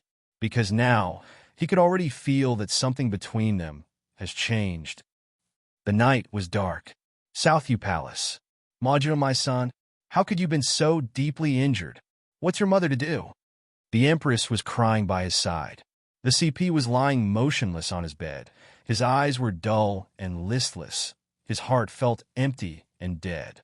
He could feel that the profound chi in his own body was slowly dissipating. In just a night, he had fallen from a 7th-stage defensive profound realm to a 5th stage. If he could not be healed in time, he was afraid he would be turned into a waste and had no more chance in continuing his cultivation. "Enough! Stop crying. What have you become? In front of your son, what's with all this crying?" The Emperor strode in anger and bellowed when he saw this sight. The Empress immediately screamed back, "So what if I cry? Now that your Majesty has such a powerful second prince by your side, there's no longer a need to care about Majuan? Is that right?" Li Moying is so malicious. He had injured Majuan to such a state. Yet your Majesty is not the least concerned? When the Emperor heard her words, he was even angrier. "Why am I not concerned?" "Well, this matter was first brought upon by Majuan himself. He wanted to challenge his own brother, and he lost at that. It's he himself who was too weak. He was too arrogant and wanted to humiliate Moying. He thought he had the upper hand and wanted to bully him, but lost instead. How is it Moying's fault? It was obviously the strong try to bully the weak. Shouldn't he reflect on himself?" The Empress screamed back, even louder this time round. "Anyway, your Majesty's heart had always been that little slut and her bastard child. Isn't that so? Now that he can cultivate, your Majesty must be so happy. Can't wait to depose the Crown Prince's title and pass it to that bastard. As for my poor Majuan, if he dies, that would be less of an eyesore, isn't it?" "Shut up." The Emperor heard her provocative drivel that he lost all reason and raised his hands, and with a loud, resounding pop sound, he had slapped her resplendently across her face. The Empress was stunned. She held her swollen cheek and stared at him incredulously. That year, the Emperor's father was also a fourth-degree expert in the South Yu Kingdom. He had an unmovable position in the kingdom, South Yu Kingdom's general. Most of the military commanders had all trained under him. That was why in the imperial harem, she had always been fearless and even arbitrarily killed and suppressed other princes. The Emperor had no ways to control her and could only keep silent. But today, he had actually hit her. This was the first time he dared to fight back. "You," the Emperor gnashed his teeth and said, "Empress, you are the mother of the kingdom. Please don't speak like a shrew, speaking such vulgar words. If you don't know basic courtesy and shame, Jin can look for someone else to sit in this position." The Emperor had actually spoken of deposing the Empress. The Empress suddenly recalled that her father had passed away the year before, and she had not been so rampant and arrogant as the past. She actually still had the crown prince that she could rely on. With his strength and talent that was far beyond all the other princes, her position as the Empress was supposed to be very stable. However, that hateful Li Moying, who was the bastard son of that slut, suddenly became more powerful than her son. The Emperor looked at her coldly. "After Mingfei passed away, you had said before that you would take Moying as your own. If not for him divulging those horrendous events, Jin will still not know that you were such a black-hearted woman. You've actually taught Majuan to harm his own brother. You're more vicious than a snake." You can also listen on.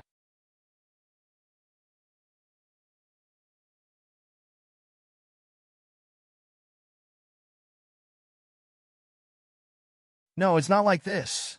The Empress desperately wanted to wash herself clean of these accusations. That was that Badar. It was Prince Yu's own ramblings.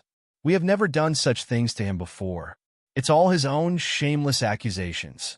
Your Majesty should not believe such nonsense. The Emperor looked at her with an even colder gaze. "Is it nonsense? You know it in your heart. Jin has already found the nanny in the Minghua Palace to verify everything." The Empress quivered in fear and fell to the ground. The Emperor glanced at her and said, "Today's matter was all brought about by Majuan's own undoing. You don't need to push the blame to others. But no matter what, Majuan is still my son. I will not leave him to fend for himself. I've already sent people to head over to Sky Cloud City to look for the Soul Revolutions pill that the Imperial Doctor has mentioned. No matter what the price, we will get it. Stop continuing to shame me. You'd better get a grip on yourself." As soon as the Emperor left, the Empress collapsed and cried. "Imperial Mother!" Suddenly, she heard the faint voice of Li Majuan. The Empress rushed to the side of the bed. "Majuan, how are you?" "Imperial Mother," cough cough. The Crown Prince coughed a few times and struggled to speak. "I hope Imperial Father finds the pill is unrealistic, but we have no choice. Imperial Mother must quickly write to Seventh Sister, return to the kingdom." Tenor. The Empress was surprised. Seventh Princess Li Tian'er was also the only other child the Empress had. She was the Crown Prince's own blood sister. Both were outstanding geniuses. Maybe she has cough away. How could it possibly be? Your talent is higher than her. Moreover, you are the core disciple of Celestial Light Academy, but even you aren't able to get your hands on the Soul Revolution's pill. Your sister just entered the academy last year. Her level isn't even like yours. What ways would she have? There was a hint of hope in the Crown Prince's eyes. Imperial Mother doesn't know that she is an armament master's disciple. The Empress had all along been in South Yu Kingdom and did not know how rare and illustrious an armament master was. Although the princess was less talented than her brother, but because of her potential to become an armament master, even in Celestial Light Academy, she was a highly regarded disciple. Moreover, she was accepted as a disciple by a fourth-grade armament master in the academy. A fourth-grade armament master? What luck and prestige was this? Although Li Tian'er still did not have such a high status, but for her master to get his hands on a fifth-tier pill for his beloved disciple wouldn't pose much difficulty. The Empress did not understand what was so great about being an armament master's disciple, but nevertheless, once she heard her son's affirmation, she immediately agreed. All right, Majuan, I'll go right to your sister, so go, and have a good rest.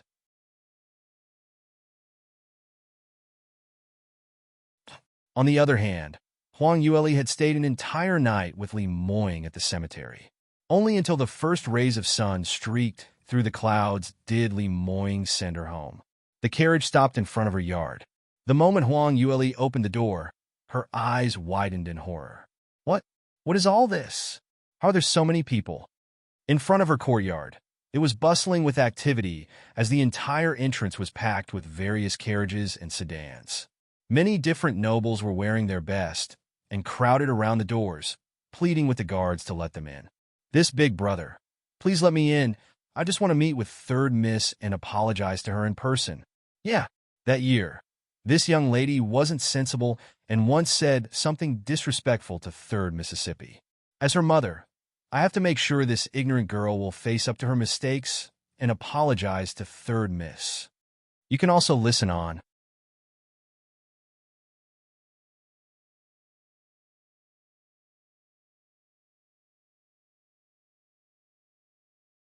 Some others even yelled out in excitement.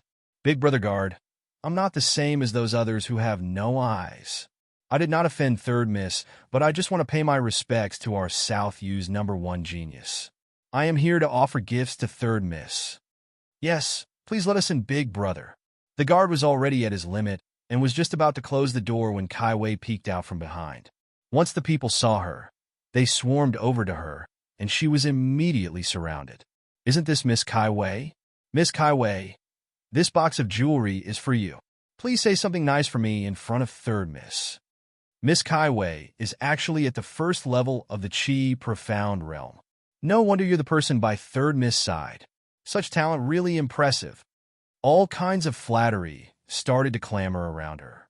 Kai Wei was not used to such a situation, and with a pale face, she stood there stunned, not knowing how to react. Huang Yueli couldn't help but laugh out loud. Seeing such a scene, these should be the people who have heard of her greatness yesterday and hurried over first thing in the morning to flatter her. She had revealed her talent. Such an outcome of people trying to flatter her was within her predictions. However, she had not expected that these people were so fervent that they even seeked out Kai Wei and had even called her Miss Kai Wei. Looking at these people, Huang Yueli could clearly remember that among those that had called her Miss, several of them had previously bullied by Ruoli and even hit Kai Wei. Hearing the laughter of Huang Yueli, Kai Wei immediately looked and shouted out, "Third Miss, you are back." As if there was a large clap of thunder. The moment everyone heard this, everyone turned around and rushed towards Huang Yueli. "Miss Bai, you are back. We have all been waiting. Miss Bai is really a phoenix among all dragons and phoenixes. The air you exude is..." The corner of Huang Yueli's mouth twitched as she looked at Kai Wei. "This stupid girl, don't you know how to think? Why did you have to be so loud and brought all these people over? How could she return home with all this fanfare? If she had known earlier, she would have snuck through the back door." "Lear, what's wrong? standing here without moving. Do you mean that you want this lord to send you in? At this time, a deep voice came from behind. Immediately after, a powerful arm encircled her waist. Everyone sucked in a cold breath. His Royal Highness Prince Yu. It's His Royal Highness. Li Moying lowered his head and gave an intimate kiss on the head of the woman in his embrace as he teased with light laughter. Little Lear, so many people are surrounding you. Tell me, are they bullying you? Whoever is disrespectful to you, let this lord know. Once his words landed, again, as if a clap of thunder, everyone scattered immediately. Everyone retreated back quickly. With this retreat, each person took at least 10 steps back. Of course, everyone had also heard about Prince Yu's achievements. Compared to Huang Yueli as a genius cultivator, Prince Yu's talent was simply shocking to the point that brought them terror. Towards Huang Yueli, they still dared to try their luck to bridge some connections and hound her. But facing the Prince Yu, who could even defeat the Imperial Tutor in one move, no one dared to muster their guts to face him, lest it displeases him and they dig their own graves instead. Huang Yueli turned and scowled at him when she saw him smile leisurely and staring at her in such a teasing manner. She scoffed at him. Show off. Sooner or later, she would become as powerful as him. You can also listen on.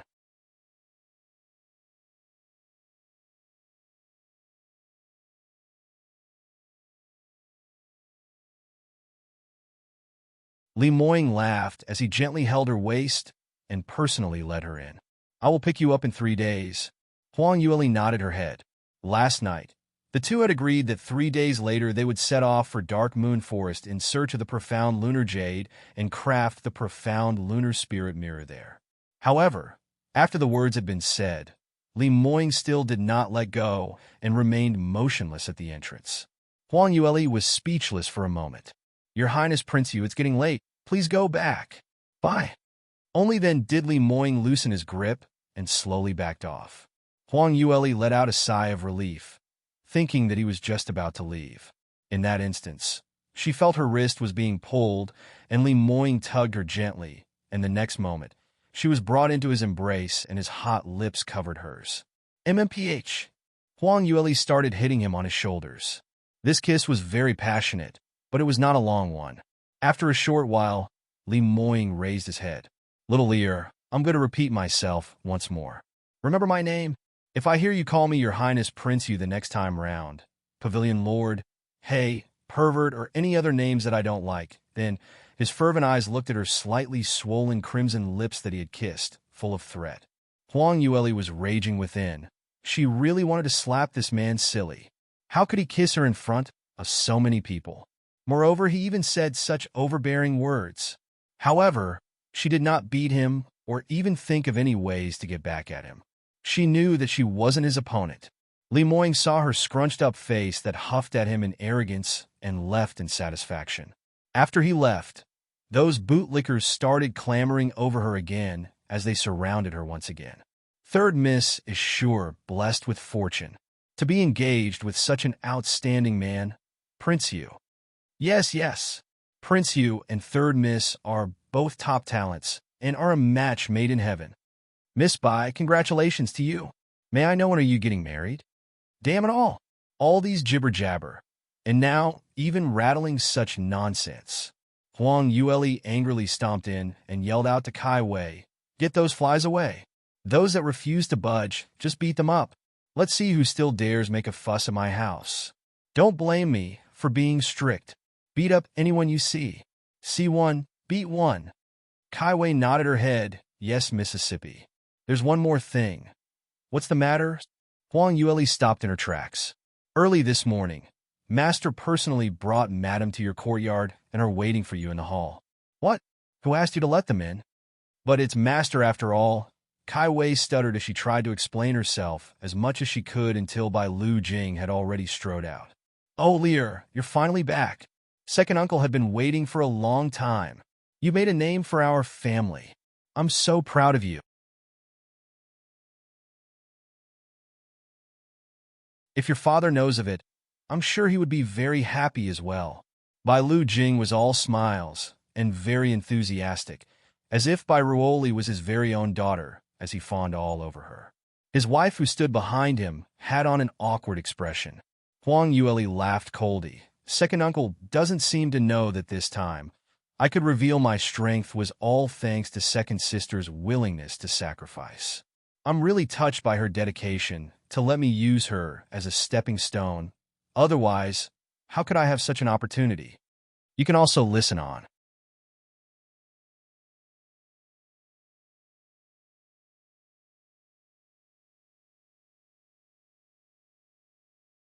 Bai Lu Jing's face cramped up for a second there, but he quickly changed back to his smiley face in the blink of an eye. Ha ha ha. Regarding Cheer's matter, she herself has to be responsible. We'll talk about this another time. Come here, Lear. Quickly sit down.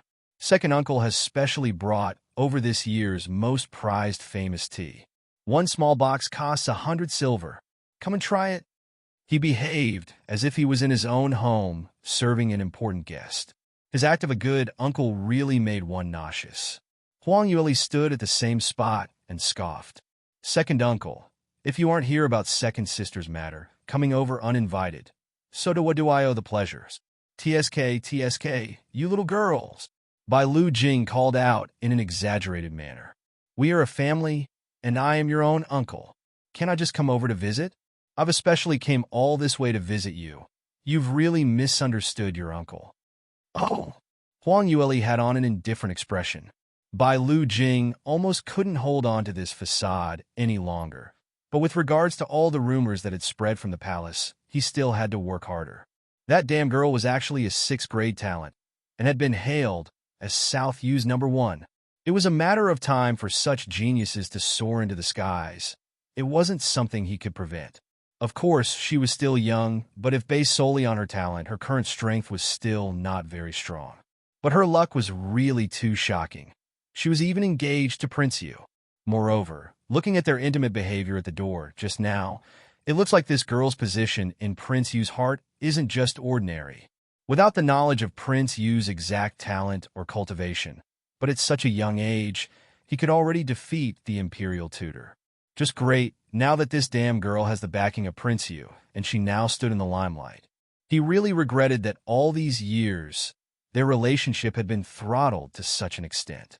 If he doesn't quickly try to recover and build up their relationship, he was afraid she'd come back knocking for revenge. Thinking about this, Bai Lu Jing decided to throw away all his pride and ego and rush head-on. Lear, first of all, second uncle came to congratulate you on gaining the first place at the Peach Blossom Banquet. Also, congratulations on your engagement to Prince Yu. This truly is such a blessing for our family. Second uncle must definitely throw a big banquet for you to celebrate it. Huang Yueli only replied patronizingly, haha. Bai Lu Jing didn't seem to mind and continued. There's also another matter, the last time you had mentioned about taking over all the businesses that Big Brother had left behind. As he has too many businesses, it's also very troublesome to take stock. But second uncle had worked through the entire night to sort out all the accounts. Here it is, quick, come and take a look. Immediately after, Bai Lu Jing took out a stack of account books and passed it to her. Huang Yueli flipped through them casually and realized that Bai Lu Jing was very generous. It seemed that he had handed her almost all the shops that the family owned. What was even more rare was that these shops were all still raking in profits. According to her understanding, over the past few years, some shops had been losing money. In the span of one night, Bai Lu Jing had turned them all into profits. He must have dug deep into his own pockets and threw in a large sum into these accounts. Wow, he really was willing. Huang Yueli took the account books and deeds. She smiled lazily and slowly said, the performance of these shops aren't too bad. It's been hard on you all these years, second uncle. It's not too hard at all. Our Bai family have reached such a position this day. Isn't it all due to Big Brother's contribution? I can only manage them well to live up to my brother's expectations. You can also listen on.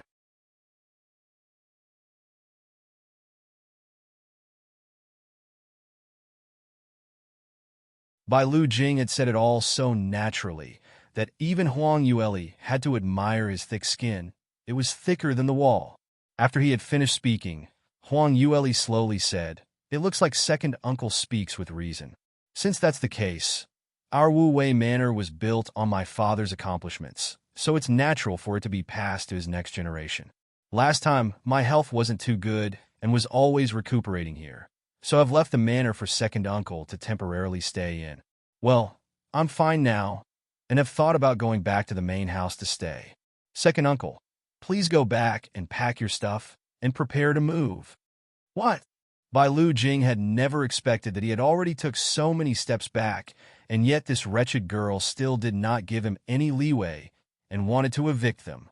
Her aunt could take it no longer and screamed out, "Bai Ruoli, don't push your luck. Now that you are powerful and even have Prince Yu as your backer, but no matter what, he is still your blood-related kin. He's your uncle. Moreover, your uncle's title of the Marquis of the Wu Wei Manor was personally decreed by the Emperor. What qualifications do you have to drive us out? Just relying on my father's name." Bai Lu foamed. Huang Yueli sneered.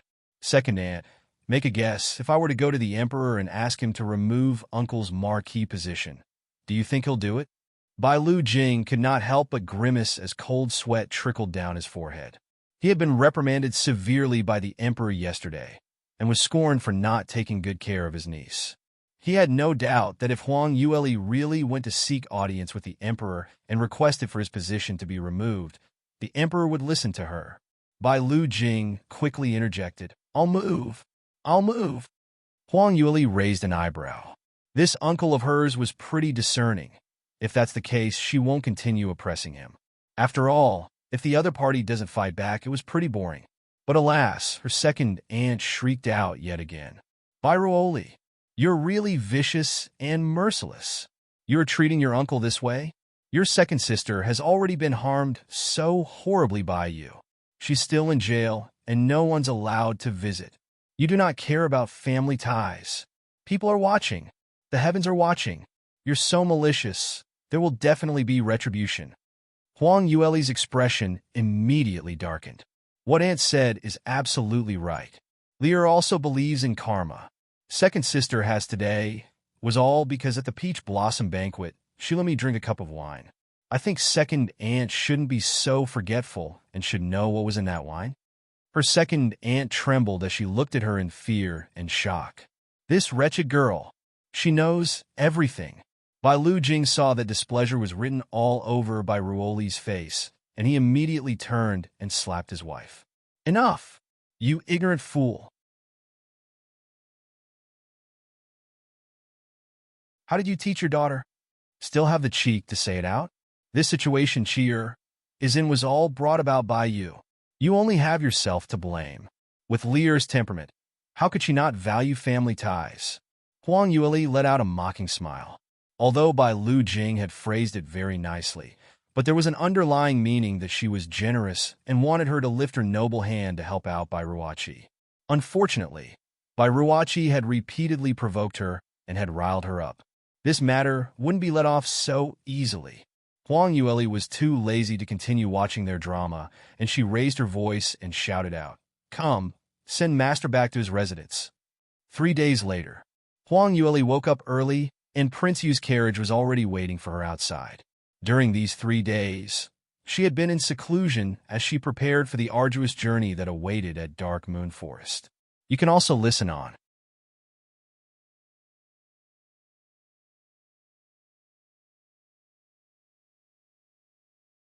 Although she had no doubts about Li Moying's strength, however, the place they were going to was, after all, the treacherous Dark Moon Forest, which was a marked-out danger zone.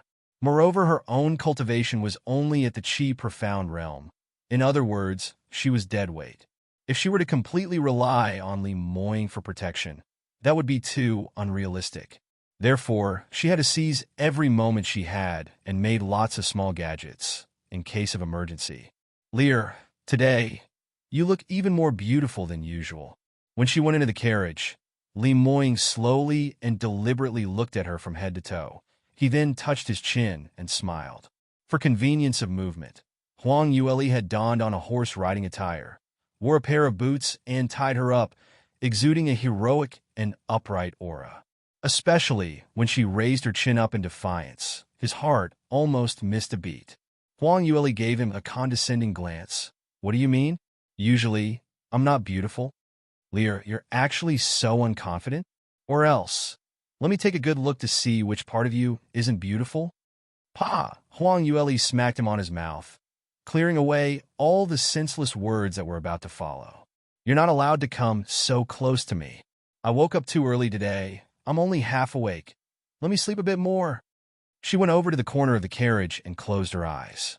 Li Moying chuckled as he shook his head. They haven't met for 3 days, and this little fox had gained back her arrogance. But he found it endearing. Anyway, from today, Little Fox was going to travel together with him, and they would be in Dark Moon Forest for a few days. As time passes, the relationship between the two of them would surely make new progress. Huang Yueli's eyes were closed, but she could still feel the passionate gaze of Li Moying. Truth be told, sometimes she really did not know how to deal with him. She always felt her resistance to him becoming weaker and weaker, and her guilt towards Mu Qingying got more and more. Li Moying did not disturb her again and took out a book to read.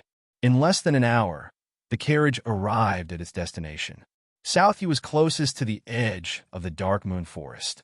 From the capital to the forest was only a distance of a mere 300 miles. However, for the ordinary cultivator, it would take them several hours to reach.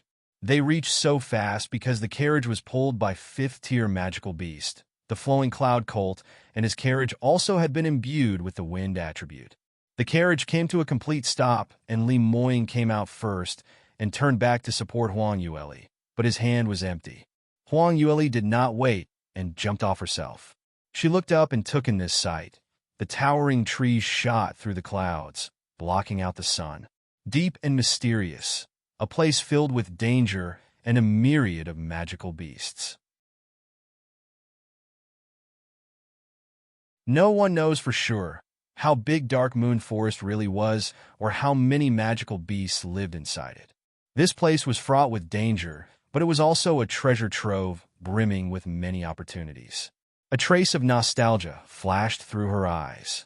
In her previous life, she had been to Dark Moon Forest many times, but most of the time, she came alone.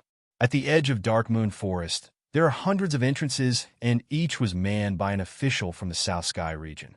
The entrance that they stood in front of was considerably large, and it was bustling with activity as carriages after carriages came and went. You can also listen on.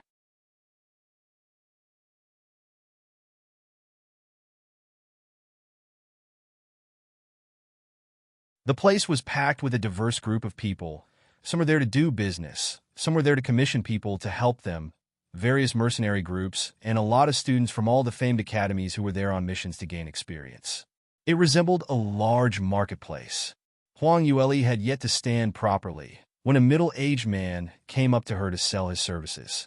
Little girl, you are also here to explore Dark Moon Forest? You are so young, and yet you want to enter such a dangerous place? You can even lose your life in there. Did your academy give you a mission to hunt down a magical beast to gain experience? Well, don't be afraid. You can hire our 4C's mercenary group. We can help you beat that magical beast until it's half dead, and you can just finish it off. As for the price, seeing that Huang Yueli looked like a rich household's precious treasured daughter, and with her young age, it should be her first time out. He deduced that she was here to gain some experience and should be stupid and rich. So why not come try to cheat some money? Huang Yueli didn't know whether to laugh or cry at such an absurd speech, and she was just about to speak out when Li Moying's hand rested on her shoulders and coldly said, "We don't need it. Stop harassing my fiancé." Li Moying's eyes glanced at the man from top to bottom, and the man shuddered. Just one look at his imposing man, and he knew that this was a real master. He quickly retreated back into the crowd and disappeared like a wisp of smoke. Li Moying leaned over and hooked his arms round her waist as he brought her into his arms. "Lear, I took my eyes away for just a short while, and you've been approached already. This really makes one worry. It's very crowded here. I think it's better to follow me closely and don't run about on your own."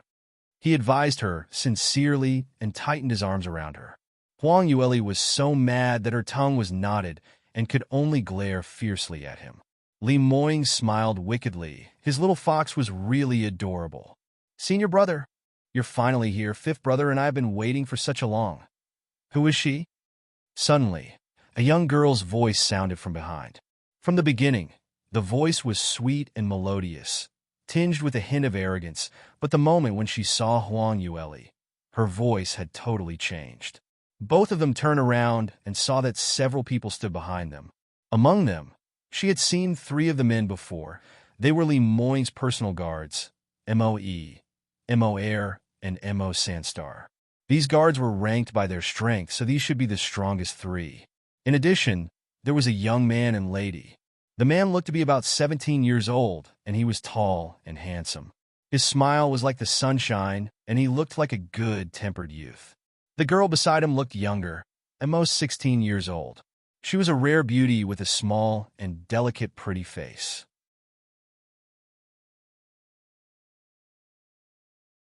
She was dressed in red and looked very haughty. At this moment, the girl was staring at Huang Yueli in a rude manner and asked in an ill-mannered tone, "Senior brother, who is she?" Li Moing frowned and his voice was frosty. "Little and I, you'd better talk more politely. Lear is my fiancée, your future senior sister-in-law." "What? Fiancé?" The girl in red opened her eyes wide, unable to believe her ears. Huang Yueli furrowed her brows.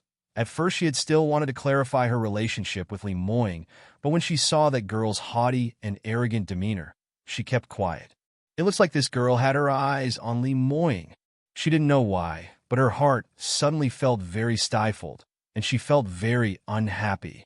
Li Moing's hand slowly reached out and removed a petal that had been blown by the wind and was stuck on a Huang Yueli's hairpin. You can also listen on.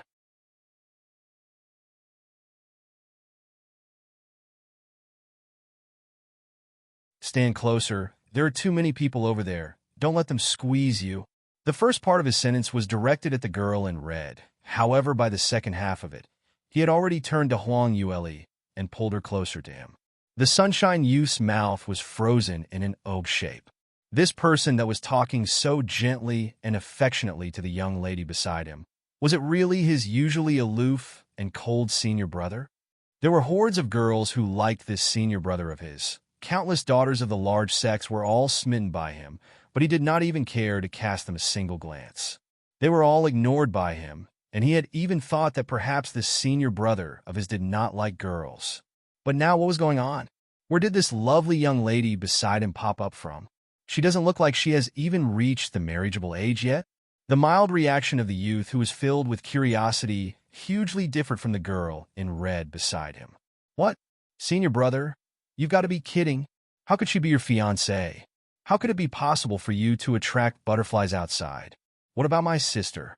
What has this got to do with Fair?" Li Moing's expression sank. But this girl is not worthy of you. She's still only in the first realm? Such a weak." "Shut up." This time, Li Moing was really angry and the tone of his words were extremely cold. "Morong and I'm warning you. Lear is my fiancée. I would not let anyone besmirch her. You're usually stubborn and have your whims, but in front of your future sister-in-law, you'd better show some respect. Otherwise, you can go back to the sect right now." Morong Ni's eyes widened pitifully as drops of tears started rolling down. Never had she expected that Li Moing would be so fierce and so cold towards her. Although senior brother was usually cold, but the most he ever did was to ignore people. He had never been so fierce before. And he's so scary when he's fierce. From the bottom of her heart, it gave rise to a chill. The tall youth saw that the situation wasn't too good, and he immediately tried to pacify things. "Oh, senior brother, don't be angry. You know our junior sister's temper. She's used to saying things on impulse.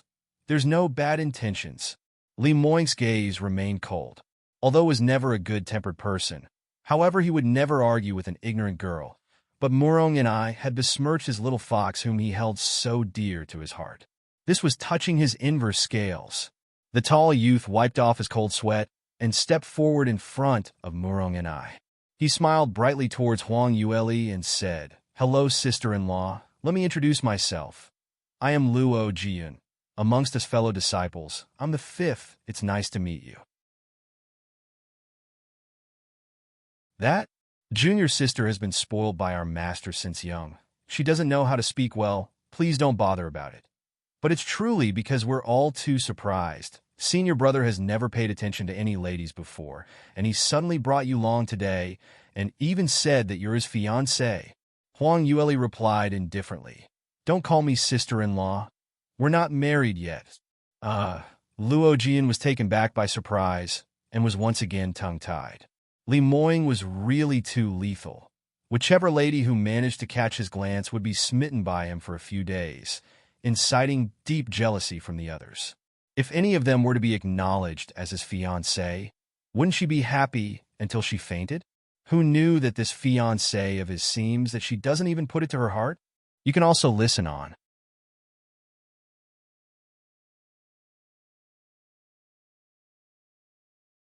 This little girl seems a little dense. Senior brother's prestige and status in the sect was extremely high. No one had ever been so dismissive of him before. If it was anyone else who heard it, most probably that person would have flipped already. This little girl, it isn't easy to hook up with his senior brother, such a rare and big golden turtle. Yet she still puts up such an arrogant front after receiving his senior brother's special attention. If she doesn't know how to cherish it properly, wait till senior brother loses his patience and gets angry for real. Let's see how she deals with it then. However, what made his almost eyeball fall out happened later. Li Moying heard the cold L tone of Huang Yueli's voice. Not only was he not angry, but he actually revealed a hint of laughter. After Murong Ni's provocation, his stern expression had instantly changed into a gentle one. Lear, are you hinting to me that our marriage should be brought forward? I didn't know that you were so impatient. Or how about it? After we return from the Dark Moon Forest, we'll get married immediately? In your dreams. Huang Yueli couldn't resist and kicked him. Not only did Li Moying not dodge it, even yelled out, ouch, in an exaggerated manner, trying to win her sympathy. Luo Jian watched everything unfold before him in a daze, even suspecting that it might be because he didn't sleep well last night that he was having hallucinations right now. His illustrious senior brother. How could he let a woman climb all over his head? This is not really happening. When Murong and I watched this scene, it felt like there was a fire burning in her heart. The rage almost made her vomit out blood. Why?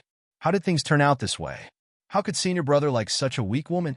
However, she knew that Li Moying had been angered, and if she still continued to challenge him, he would definitely ignore their fellow disciple relationship, tie her up immediately, and have her sent back.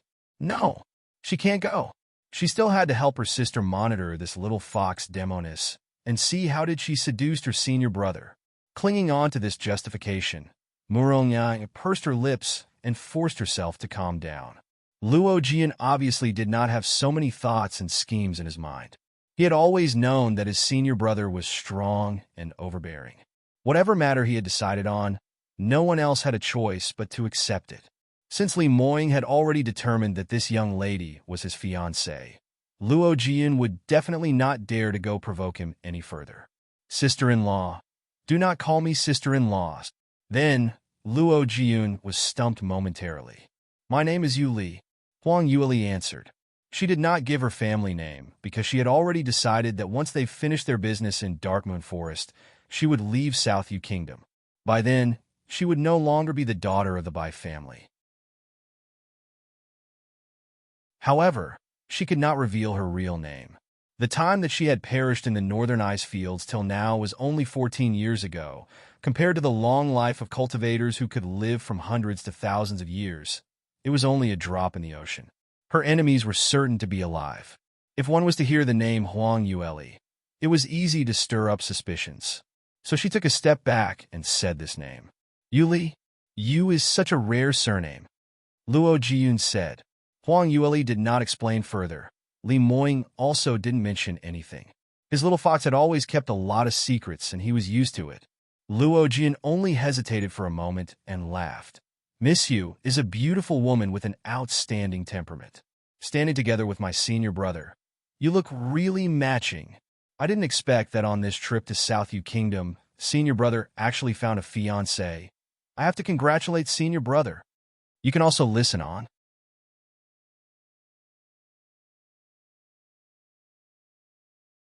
Everyone likes to listen to nice words. Huang Yueli was no exception. There's a saying of reaching out and not to hit a smiling face. Originally, Murong and I was so arrogant, she still wanted to teach the little girl. Let her know that she wasn't one to be messed with. However, Luo Jiyun had spoken so well and had even taken the initiative to introduce himself. This way, it wasn't very appropriate to flare up now. At this moment, Moe came over and whispered a reminder. Master, the time is no longer early. It's better that we enter Dark Moon Forest as soon as possible because we must reach the first stop by this evening. Li Moing only replied with a MMN and turned away, not forgetting to keep his arms wrapped around Huang Yueli as he led her away. If it was usual, Huang Yueli would have definitely thrown his arms away. But looking at Murong Ni's angered and stifled expression, she became very cooperative and followed him like a good girl. To enter Dark Moon Forest, one would have to join the meandering queue.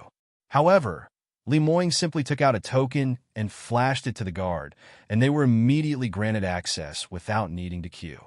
The location of the Spirit Jade Vein was sought out in advance. In the Dark Moon Forest, the veins that were relatively close to the human settlements had long been explored by all the major families. Therefore, the newly discovered Spirit Jade Vein was far away from where they were.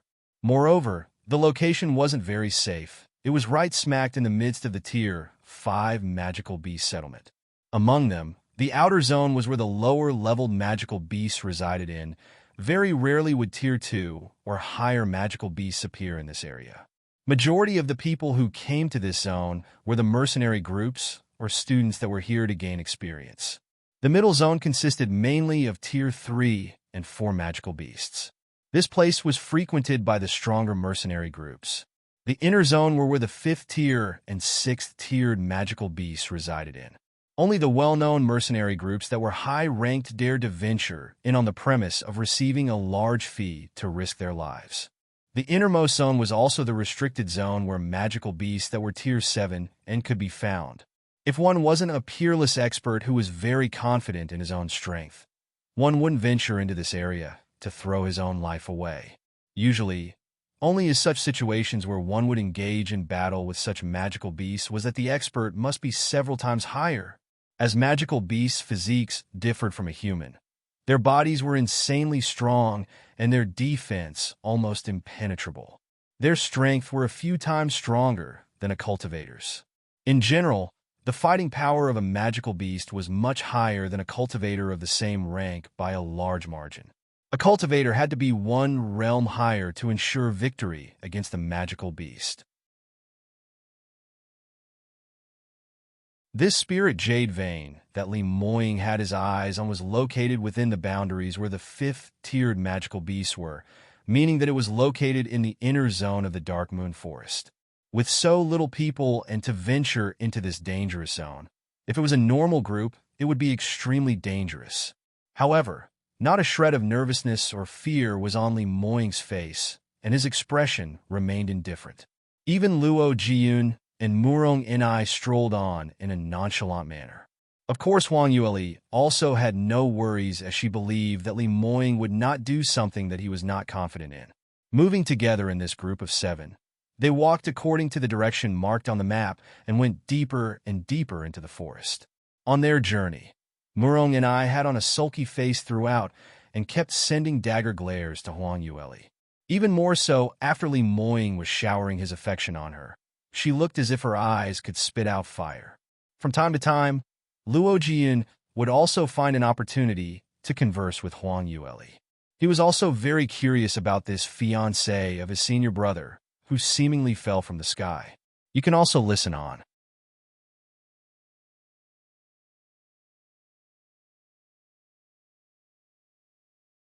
Luo Jiyun was a very friendly and amiable person, which made him a very good person to have a conversation with. From their conversations, Huang Yueli learned a lot about Li Moing. In this group, Luo Jiyun and Murong and I were his fellow disciples. The 3 of them were all from a large sect. However, the name of the sect was intentionally glossed over by Luo Jian.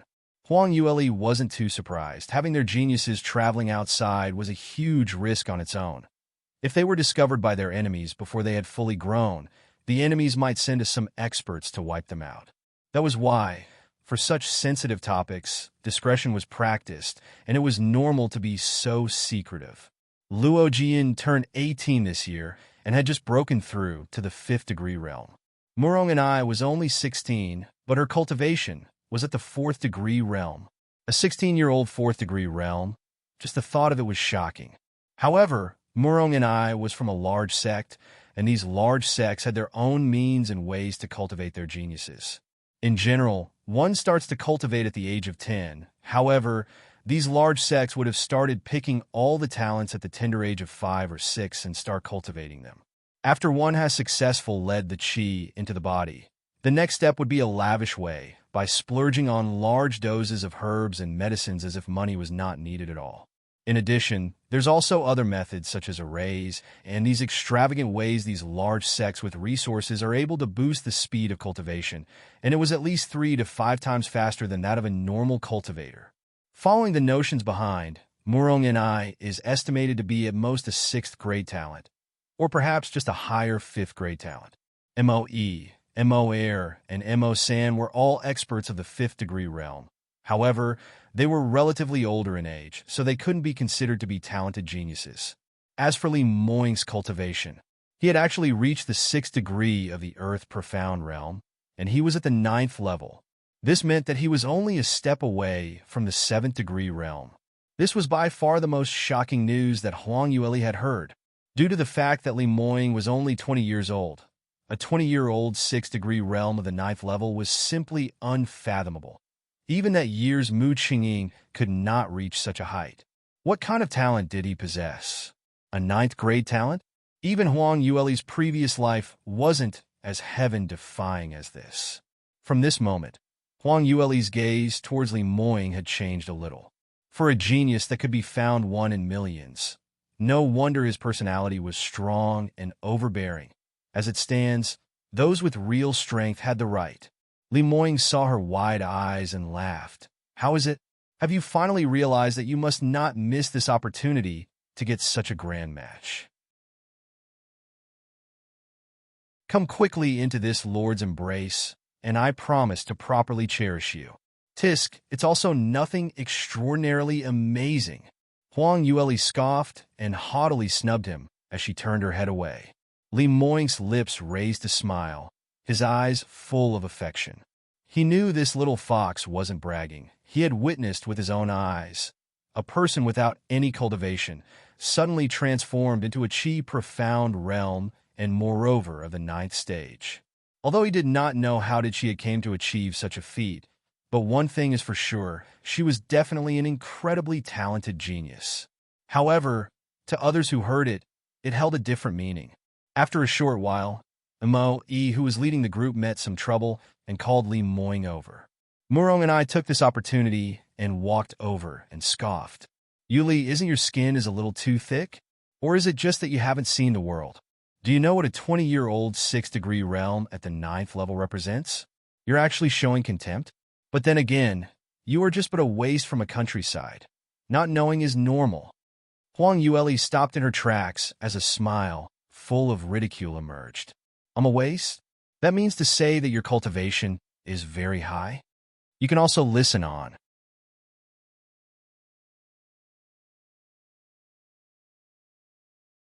Murong and I looked at her disdainfully and said, but of course it's only right.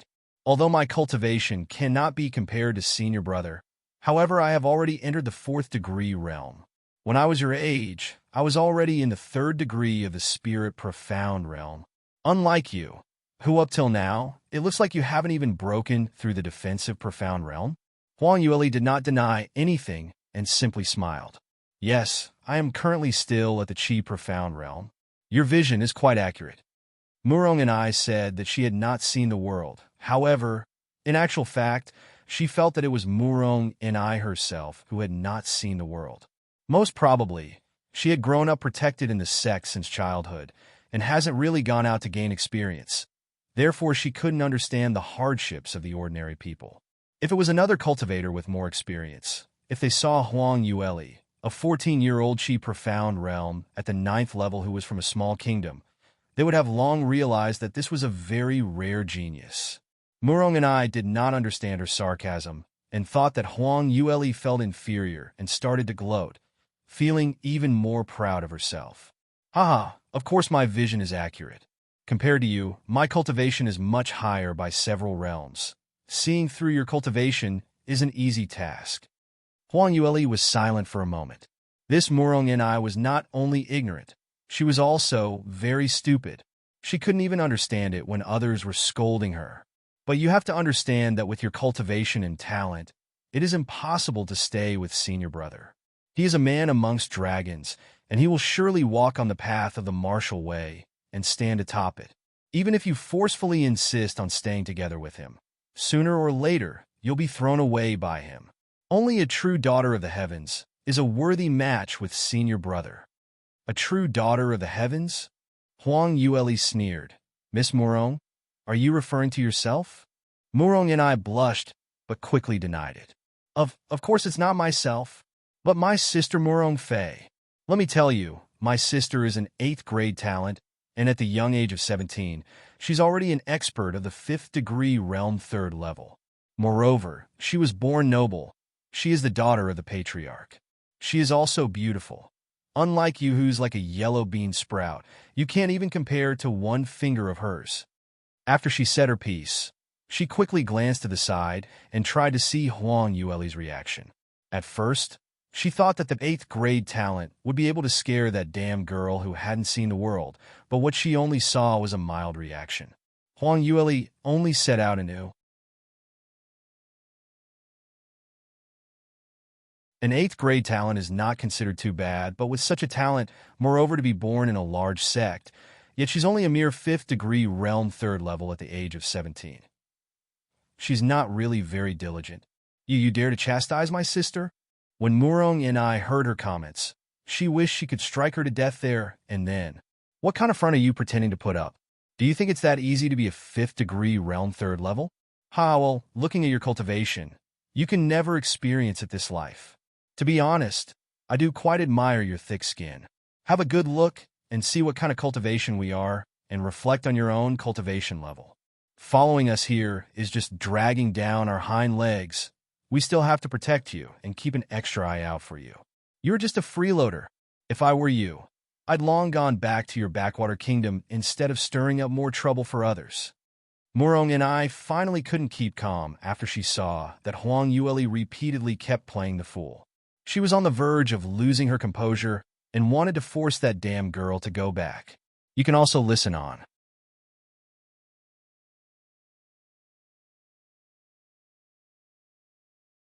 However, Huang Yueli remained placid and smiled. Well, I'm not you. That's why there's no reason for me to go back. You! Murong and I burst out in anger. Huang Yueli chuckled and said, You're so eager to chase me away. Is it because you also like Li Moing? Murong and I stiffened the moment she heard this, and her expression became a bit unnatural as she denied. What are you saying? Senior brother is my future brother-in-law. Don't sprout nonsense. Oh, is this really nonsense? Huang Yueli gave her a meaningful smile. This arrogant little girl had not even noticed that her heart's desire was explicitly clear, but she thought that she had hidden it very well. Actually, your sister is stronger than you only in terms of talent. Just because of this, you don't dare to fight with her? In fact, in your heart you've long been secretly in love with Li Moing, but you're afraid that your sister would be angry, so you dare not say it out? What ridiculous jabber are you sprouting? Stop slandering me. Oh, slander? Then please enlighten me on why you are so agitated when Li Moing has a fiancé. He's not even married to your sister yet. Why is it whenever you look at him, it's with an affectionate gaze, but you look at me so fiercely? It's obvious jealousy. Murong and I shrieked and vehemently denied when Huang Yueli had hit her emotions spot on. Shut up. You're just speaking nonsense. There's no such thing. All right, if you say there isn't, then there isn't. Huang Yueli smiled and added another spoonful of oil to the fire. You wouldn't be naive enough to think that your sister doesn't know that you have a crush on her sweetheart, right? Let me tell you, you are too obvious. It's written all over your face, and anyone with eyes can see it. Looks like you are a trivial existence to your sister. She doesn't even put you in her eye as competition. That's why she just closes one eye. But looking at the way Lemoyne's attitude towards you, simply treating you as a fly. You know, there's no way my sister will do this to me. And who are you calling a fly? You are the fly. I'm going to kill you. When Murong and I heard her words, there was a chill in her heart.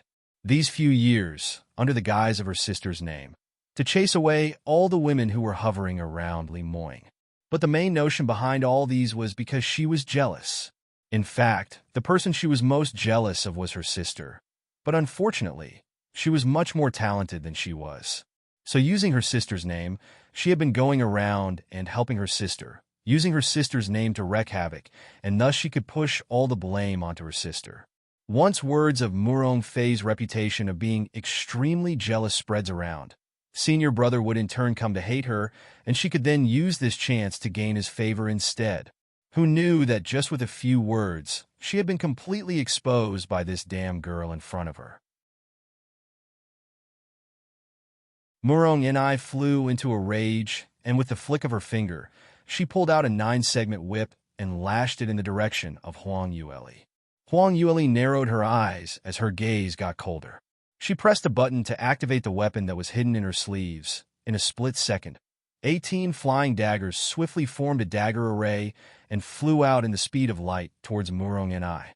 At the same time, she nimbly twisted her body and dodged to the side. However, no matter what, Murong and I was a 4th-degree realm cultivator, and in terms of speed, she was naturally much faster than her. She had just managed to avoid her vitals, but she was unable to fully dodge the whip, and it rushed towards her arm. Just at this moment, in a flash, Murong and I, how dare you? What do you think you're doing? Lemoyne's hurried, and an angry voice sounded from behind her. The next moment, Huang Yueli's waist was pulled lightly, and she was immediately brought to the side and had narrowly avoided the whip. You can also listen on.